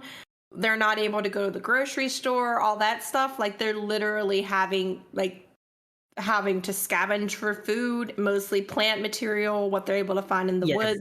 If helicopters fly in, they get sucked down into Dragonfly Pond. Yeah, desperation leads to a desperate answer, and then people start rationalizing it. And once you hit that point, the levels of depravity. It's not just the fact, it's not just the effects of the spiral that's causing people to go insane. There's also the element of literally there is no alternative. The extremity of the situation, in addition to the supernatural shenanigans, is what's causing this. Exactly. But unfortunately, after finding these people real happy to eat a snail, it's at this point Kirie comes to the realization that her brother has been slowly snailifying. He has been slowing down. That's why they decide to leave, is he does the very beginning of it. Yeah, he starts like being unable to move quickly, and they're like, yeah, we can't wait for rescue or for this to end. We're just gonna go. They all go as a single group, but Kirie, Chie, and Kyrie's brother, whose name I can't recall, they choose to sneak away from the other group because when the other group realizes that one of their people is in like the middle stages of snailifying, they're like, oh, that's great. That means we have food. At which point Chie, Kirie, Shuichi, and the little brother all look at each other like, let's leave this group maybe. So while they're like, yeah, let's go. While they're talking about whether or not they'll cook him or eat him raw, the group sneaks away, but they end up like meeting back up again, going in opposite directions, even though both groups were traveling straight. Everything spirals. And when they meet up again, the guy is about one step away and then ticks over to full snail. Like he falls out of his clothes, I think is how it's determined. Mm-hmm. Yeah. And they're like, oh, well, dinner's on, boys. And they turn around and Kirie, who is they've been following Kirie too, with the implication of like, hey, why are you carrying that boy? Is he also a snail? He might be tasty. No, I don't have a boy with me. This is just a backpack. Or no, he has a backpack. He has a backpack, right? My brother's just tired. Yep. But anyway, they're distracted because this guy's a snail now, and they're like, hold on, we gotta eat him raw like they do in the wild. I'm gonna crawl into his shell and eat his face. And I'm like, oh my God. That feeling of crawling into the spiral, the soft flesh of his face breaking underneath my teeth. Oh, it was sublime. Pretty sure that was a direct quote. Did multiple of them crawl into the shell, or... No, that was just the guy who crawled into the shell that said that. Okay. It's the guy because he kept crawling in, and the others were like, "Hey, quit being greedy! Stop hogging it for your own!" And that's when our main character squad got the hell out. They leave at that point with the other members of the group trying to pull him back out of the snail shell. So it's like whether or not like he crawled all the way in the spiral and ate everything, or if the other guys did something similar, we don't know. Personally, I don't want to know. Mm-hmm. But they get to a cliff, and at this point, her brother has completely snailified, and they are essentially stuck, and they're like, oh no, we walked all this way, and I can see the town from here. Like, they are now the closest they've been, despite walking so far away, and they're like, we can't get out of here. Like, Shuichi and Chie are just like, what do we do? And they're like, I'm going to let him go. He has the most chance on his own because we're right on a cliff. He can crawl down this. He might be a snail, but at the very least, he'll be alive, which he won't be if those people like a minute behind us find us. Mm-hmm. And she's like, don't worry. When all this is over, I'll come find you and we'll figure this out. Maybe you'll get out on your own. Like, maybe this will be solved. The important part is that everyone is too physically exhausted to run. So it's just a very slow, very tense, just everyone is walking, and yet it's a chase scene. And that just makes it all the more agonizing. Yeah. Yep. And then she lets her brother go. He crawls down and they walk away. And then they finally catch up with them and they're like, oh, I guess that was just a backpack. Anyway, we're back in town. Holy crap, what has gone on? There's a giant spiral of buildings. And the guy who stayed behind to build them comes out with like a full beard. It's like, my God, you guys are back. It's like you've been gone 6 years. We were gone. Wait, how long were we gone? Time doesn't make sense anymore. Well, at first, like they're looking down and it's like a maze because not all of the longhouses have been connected in the spiral yet. They're going back because they want to find Kyrie's parents who have, like vanished in the various mega tornadoes, which they noticed aren't happening anymore. They're proceeding through this maze, like cutting, into the spiral by going through sections that haven't been completed yet. Like eventually they'll hit like a bunch of destroyed like buildings that are blocking the way. So they'll hit dead ends, and they have to find. They try and like knock on the doors, but like they're full of the like. It's a flesh mass at this point. Yeah, they are people who have cobbled together, and the second they hear people walking outside, they're like, "Hold on, we got something for you," and they are dropping off the people who died inside the bodies. Like, you won't believe how long it took us to untangle him. He's starting to smell, and they have to keep walking. And that's the point. That's the point where they meet the guy who stayed behind, and he's just like, "Don't worry, the spiral's almost done. I'm just cleaning up the corpses because they're doing the building work on the inside." And you're like, "Oh my god, how did you get roped into this?" "I just love building spiral buildings." Yeah, that explains it. They are making their way towards the center of town, where they hear that somebody has been making beautiful spiral pottery art. And Kirie's like, "Yeah, that sounds like my dad." My dad was kind of relapsing into, I guess I should focus on my pottery. Because he explicitly says he doesn't want to escape with the brother because I want to focus on my work. He doesn't want to leave the town. So she's like, "Oh, he might be alive in the center of town," because the center of town is Dragonfly Pond, and that's where all of the spirals are leading to. Yeah, and that's also where he was getting the clay from. So like that's where he would be if anywhere, and that's the center of the spiral building, and we have to walk the entirety of way around it because it is a complete spiral at this point. Well, that's the thing. It's not a complete spiral, and there's blockages. So the other thing is that there's a bit of a race element to it because you can see the places where there are gaps being filled in. Oh, it's so creepy because it's like the hands coming out and doing the individual work as like the mass of just people is pushed further to like, ugh. Yeah, and so creepy. The thing is, it's getting more and more complete. So because they know if they hit a blockage, they can't go any further. They have to go through the gaps. So even if there is a gap that is rapidly closing, they have to make a break for it. And unfortunately, Chie doesn't make it in one of those as the house completes in front of her and she's subsumed amongst the flesh tangled. Oh. One of us. One of us. One of us. They hit a dead end and they're like, "Oh crap, we have to find a way out or else we'll be, stuck inside this closed part of the spiral." Kirie and Shuichi are able to, leap through just in time. And when Chie, it closes on Chie, there's the beat of, yeah, she's not, there's no surviving that. And then there's this sound, it's mostly portrayed through the characters' reactions more so than onomatopoeia sound effects. But there's this sound of something rushing through the houses. Well, what you get first is you get someone right after that building gets completed, you hear someone from inside call out, "We're all done here." And then you get a panning shot of that being called out all over the town. And then silence. And then the It's like sludgy water being sucked down a pipe. Which, I mean, kind of technically true. Uh-huh. And they're like, "Everything's fallen really quiet. Should we go down the spiral alleyway now?" And Shuichi's like, "No, the houses will be empty. They've been sucked into the spiral." And he opens the nearest door to the longhouse. And it's completely empty. It is completely empty, spookily empty. This whole sequence is it reaches peak just everything is wrong vibes as they get to the center of the town and Dragonfly Pond, which is empty now. There's just some spiraling stairs going down into the darkness. We don't have to go down there, right? We have to go down there. Yeah, we have to. Since you brought it up, we have to go down there. There's nowhere else to go. We have to keep moving forward. Yep. One tangled flesh person didn't make it down in the initial suck. And it's like, "Take me down with you, please." And they said it's so beautiful.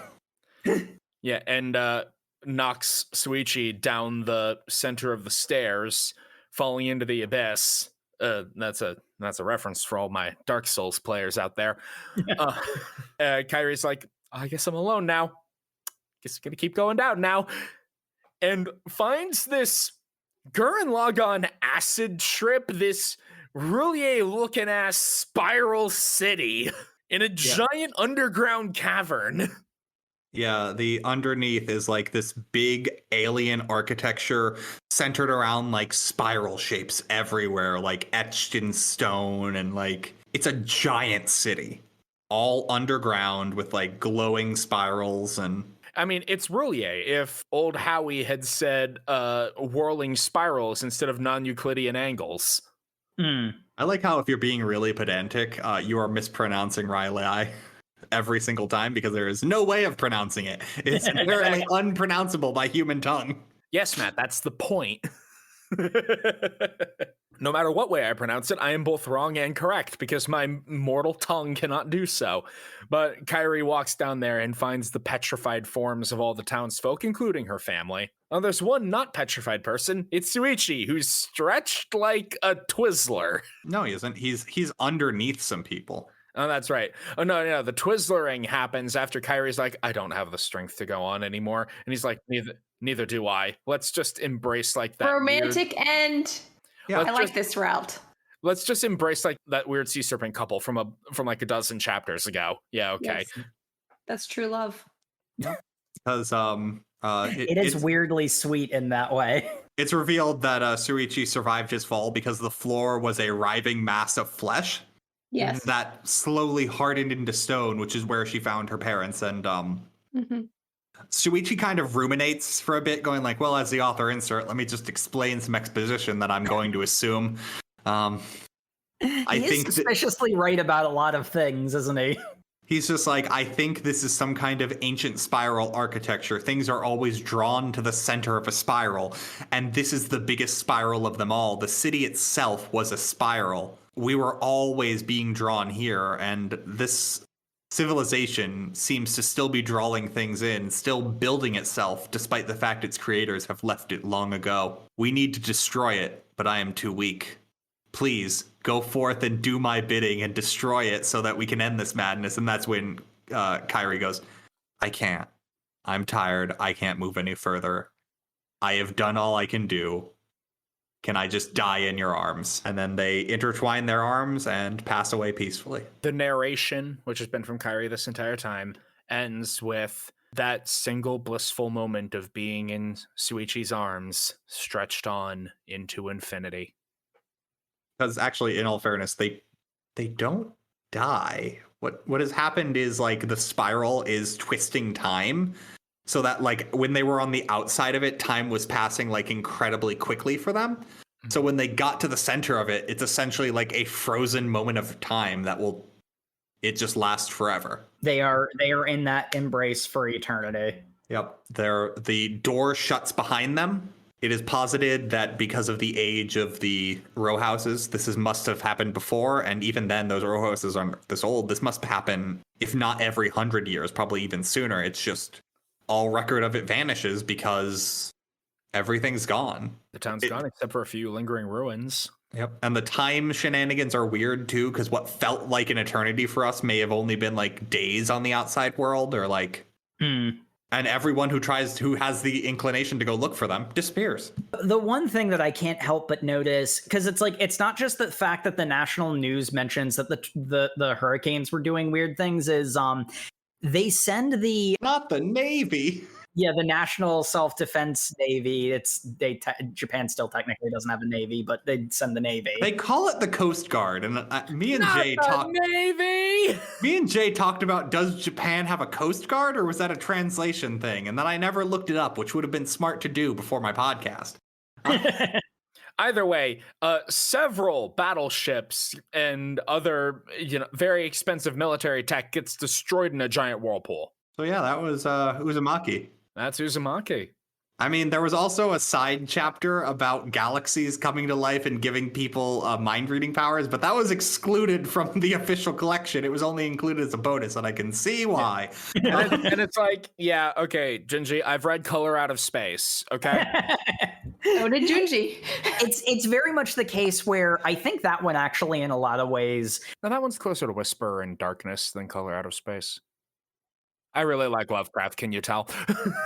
That one actually kind of ties back into something that I had been saying earlier, because like the thing is, the individual chapters as anthology stories are quite good, but when they try to like that middle where they tried to build continuity with each other when they were still very obviously just individual anthology stories was sort of the issue that I had. So I really appreciated that it was stuck outside of the, especially because like the explanation for galaxies have been showing up kind of ruins the bit at the end of this where it's just like, hey, this is only the town. The town is sucking people in. Not the town is sucking galaxies in is kind of... But it's also not because only the town... Because it's still localized in the town, but like... This kind of goes into the thing of, I kind of feel like the fact that it was the same main character every time was, in all honesty, Uzumaki's biggest problem. But even that said... it's not that. Like, it doesn't ruin it. But again, as stated before, mileage may vary. So anyway, we've come to the end of our reading, and it's time for our discussion. What the fuck was that? It was Uzumaki, man. It's classic Junji Ito. It is. Because I appreciate his work, everything, it makes perfect sense. I will say, despite all the horror, this had a really cathartic ending. In the strict definition of what catharsis is, it was a release of emotions. It was a constantly building tension, and eventually it became weariness because horror was happening all the time. And then, even though it didn't end happily, it just ended. And that allowed for that release. There's a piece to it. Mm-hmm. Yeah, like, it's also arguably kind of a happy ending because, like, it's... Everyone came together in the spiral, which is apparently the best. More so, the two principal characters are eternally in each other's embrace as they wanted. So yeah, like they are victims to an unfortunate situation, but it's not necessarily a sad ending for them. Like, yeah, they get a better ending than one could have expected from how horrifying everything else was. Yep. And like, I mean, one thing I really appreciate about Uzumaki is just the fact that it very much feels like, especially given the like call with his like bonus chapters of him like talking to his editor, it very much seems like Junji Ito just went like, okay, what if I just made like an anthology book where I have like a single theme between all the stories of like, I just make something mundane, like really scary. What's something that I could make scary? Like, oh, what about like a spiral pattern? What can I do with that? And then like each chapter is just like, what can I do to make spirals scary? And like, I really appreciate that creativity. And like some bits don't fit, but like some bits really do. And just the fact, like Jack in the Box, even though I make fun of it, it's fun and it's creative. It does something interesting. Hey, creativity is born by limitation. Yeah, and like this very much feels like he challenged himself to write an anthology series about where all the things are going to be spiral related, and then probably at some point was like, I know, I'll make this like I'll string this along to be a cohesive narrative, and some of that fits better than others, but yeah. And our second discussion question, favorite character. This might seem like a weird choice, but I like Mr. Goshima. I like Kyrie's dad. There's something about the fact that he was caught in between Mr. Saito obsessed with a spiral and also, okay, this is wrong. This something isn't right here. I shouldn't be doing this. Felt very relatable. Like, it seems like that's the sort of thing that would happen to me in a weird supernatural phenomenon where, like, you don't really have control over yourself, but you understand something's wrong, so you're subconsciously fighting it, but you can't really stop. And I felt he was a very relatable character in that way. Yeah, like, he's the guy who the entire town is stuck in a whirlpool. He's the man trying to swim his way out. Meanwhile, Shuichi's dad was the man who's like, sweet whirlpool, and swam to the center. Mm-hmm. Meanwhile, I guess Kirie in this example is sitting on the beach going like, man, they're all having some fun out there. That sure is a whirlpool. Oh no, people are drowning. Oh, well, I better get in a boat with my brother. Yep. Yeah, I was going to say, I think Kirie is more wading in the whirlpool. Jake, how about your favorite character? Despite my complaint about the fact that, like, she falls into the horror cliche of why don't you just leave or at least try, I really do like Kirie a lot. she's a nice person, and she shows a lot of strength of character over the course of the insane stuff that happens. A close second would definitely be Shuichi, because it is sort of fun watching him be the only one who has any idea what's going on, guess correctly a bunch of times, and be really angry when people don't pay attention to him because he's obviously right. There is a pretty serious level of relatableness to Kirie. Sort of similarly with, like Sam being able to see himself and Kirie's father. This actually, I think, goes into why I had such an issue of why didn't she at least try to leave earlier. But I hope I would be the kind of person that Kirie is. So the fact that it's so obviously an out of control situation and she doesn't even try to leave, I think is why it bugged me as much as it did. She is, under normal circumstances, a nice, humble person who's just living her life. And then once we suddenly are in Fallout out of nowhere, it steps up and kind of becomes a bit of a leader to the group. And in a pretty noticeable way, it's like, why isn't Shuichi leading it? Well, it's because he's so morose and he can barely be convinced to do anything. And Kirie steps up and just gets things done. Shuichi has come to the conclusion that there is no escape, which, while correct, doesn't really help you do anything. The problem is there's no help and nothing you do matters. So in all fairness, Shuichi is equally as right. But that's why he isn't in like a leadership position, because exactly. He's no longer fighting what he can't change. It's only when they finally have like an easy solution of like, I guess we're going in. So Matt, how about your favorite character? No, it's hard for me to pick favorite characters in horror because like they're not really the point, if that makes any sense. Yeah, no, I understand what you mean. Like Shuichi's a really good pick just because he is fun. But, you know what? I'm going to go with Kirie's cousin. She is my favorite because she has that amazing duality to her of like, oh, I'm so kind and innocent to I am literally a monster. And she has some chapters to play around. So, yeah, I think I'll pick Kirie's cousin just to be different.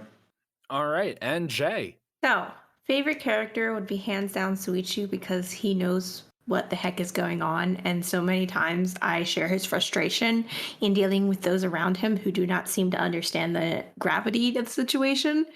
Second character I'd have to also agree with be Kirie for the aforementioned reasons, and I would have to add that my least favorite character, because I didn't have a chance to elaborate, is Mitsuo, because I can't stand how many times I understand he is 8.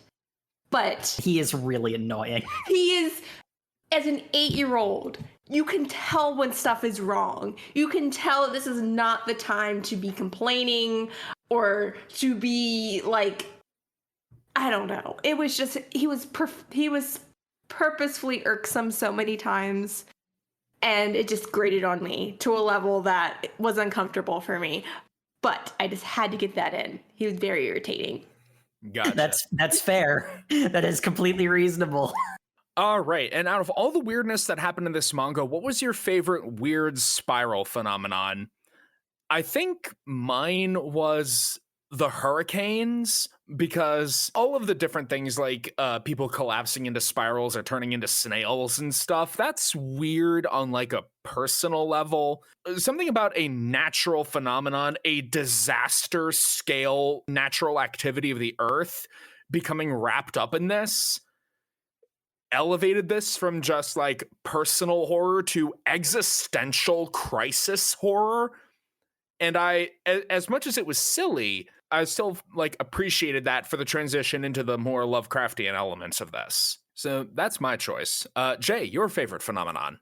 My favorite would have had to be, it's a tie between the Scar and Medusa, because they were just the most fantastical depictions of the spiral. They're also both essentially the same plot. I mean, no, but I could see certainly why you would feel that way.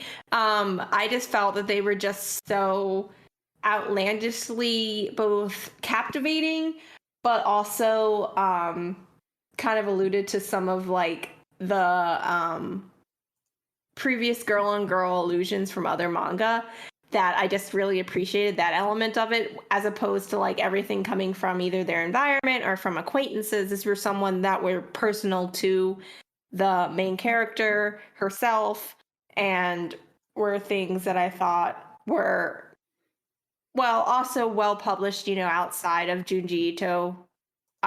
They're just also obviously out there in the collective consciousness, but I just also really enjoyed how like profound they kind of were. I mean, obviously there are other examples in Uzumaki, but these were the ones that really kind of stick with you. All right. Matt, how about you? Oh, 100% Mosquito Moms. I absolutely loved everything in the hospital. It's a nice little 3-ep arc that goes from like, oh, this is a really cool interpretation of vampires. Oh, this is a really weird thing about, I guess they're eating like weird baby placentas. Mm-hmm. To, oh my god, the babies want to go back inside the womb, and Dr. Mengele there is doing it with his weird Nazi surgery, which isn't really even a thing from him. I just assume all doctors are evil from Helsing. Hey, go back to our previous Halloween episode for more details. Sam, that was an episode we recorded on Halloween, not... Close Hating the enough. episode. Just listen to the episode on Halloween. It counts. Yeah, it does. It does. Go listen to Helsing right after this. Indeed. Do it. Then tweet us and tell us you did it. And Jacob, your favorite spiral phenomenon. So actually, the funny thing is, I think that my favorite was actually the last one, because the really fun thing about that ending of like seeing this underground city is my wheels started turning on trying to understand, because it's like it gives you just enough information that you can start to piece together some kind of explanation. And obviously this is one of those things that, like, you can never know. That's part of the point. But the reason why I like stuff that does that is, I think this is intentional at least some of the time, I sort of take that as a challenge. I was very interested in the landscape that was beneath the town that got explored in that last chapter. I absolutely want to just take my Bloodborne character and run around that and just wander around there. That would be my main pick. If someone were to say you can't pick the last chapter because that's like saying that like the spiral event itself and that doesn't count, my next one after that would definitely be the lighthouse, because one of the things that I liked about the lighthouse is it scared me specifically because I was on the edge of my seat, not sure. I'm concerned that the little boy is not a character and therefore he can die. And you don't want to see children die. Kirie's brother is technically narratively expendable. Kirie's the only character who has plot armor. And even then, it's more of an anthology series than anything else. So strictly speaking, even Kirie isn't totally invincible from a narrative perspective. So the ending of like realizing that, wait, this lighthouse is taller than it should be. There are burnt skeletons and it exudes light. I know where this is going. This is bad. I need to get to the top. I need to get the kids and I need to leave as soon as possible. And that tension was a really like visceral, like it's the same sort of visceral chase that you get from, like a creature feature monster chasing you, which tends to be my preferred horror because I like creatures. So, I've mentioned my love of Jurassic Park, and it's also arguably it being a creature feature is the only thing that is horror, because very technically the genre of horror is defined by a monster.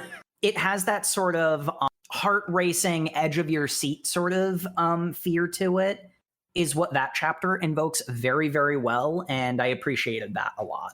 All right, and our final question. Well, you can't read more Uzumaki because we ran out, but would you read more Junji Ito? I think I absolutely would. One of the things that I mentioned whenever we talk about horror, that is I have a rather middling view of it. I have very specific kinds of horror that I enjoy and others that I am just too much of a bitch to get into. And having the podcast as an excuse to dive into Junji Ito, I think he actually strikes the sweet spot for me. So I would absolutely be interested in reading more after I spend a a little extra on my electric bill and get more lights in this place. How about you, Jake? I absolutely 100% would love to read more Junji Ito, mostly because the thing that killed a lot of the tension for me, as mentioned previously, was the battle between it being an anthology and it being a consistent series. And as is my understanding, Junji Ito does more short stories than he does like longer stories, as is my understanding, unless the Junji Ito expert corrects me. I think you're good. Okay. The pacing of the individual chapters was very, very well done. So reading a Junji Ito story that is a self-contained short story, an anthology of those, feels to me like it would take away the one thing that I was kind of met on, which, I mean, yeah, pretty much ticks all the boxes for me. I mean, Jacob, have you ever read The Enigma of Amigara Fault? I have not. That's the one where mountain splits in half and there are a bunch of human-sized holes in it. It's you've probably seen the panel of, "This hole is made for me." I've heard of that one, yes. It's a pretty good short story. It's about the size of one of these chapters. I'd recommend that one just because it's a very nicely contained story. I'll go. Matt here. Yeah, I'll read more Junji Ito. Who wouldn't? He is literally recognized internationally for being an amazing horror author. Like, oh man, I'm not gonna even acknowledge Stephen King writes books. Like, that's the level of absurdity you'd have to be to. Yeah, you'd have to actively be contrarian. You'd have to be like, I actively hate this for such and such a reason, and for Junji Ito, it'd have to be like, I don't like disgusting drawings of things, and I'm like, that's fine. Like, yeah. And Jay, would you continue reading any? It's a Junji ridiculous Ito? question because I already have. I own several volumes, so yes, I already have. Too late. Thoroughly on board. I am on that train. Yes. Yeah. Okay. The most obvious answer to a question on this podcast. Yeah. All right. Thank you, everyone, once again for tuning into the OverMangaCast. Remember that you can follow us on all of the social medias across the internet where we are at OverMangaCast. It's not difficult at all to remember, unlike the full name of our show. So yeah, if you want to suggest something for us to read, then you can DM us on Twitter for that. You can also leave us a comment on the YouTube channel. We always love reading your comments there. And if you want to immortalize it in a review, then hit us up with a review on your podcatcher of choice. If you do have a suggestion on what to read, save it, because we're not reading anything for November. Ever again. At least not for this upcoming month, because we are getting into November, and Jake and I are going to be very busy, so we don't have time to read. So we're just going to watch some movies. We are starting No Read November. And Will because we actually be able to keep to a themed month this time? Tune in to find out. It's worked so well the last time we've done themed months.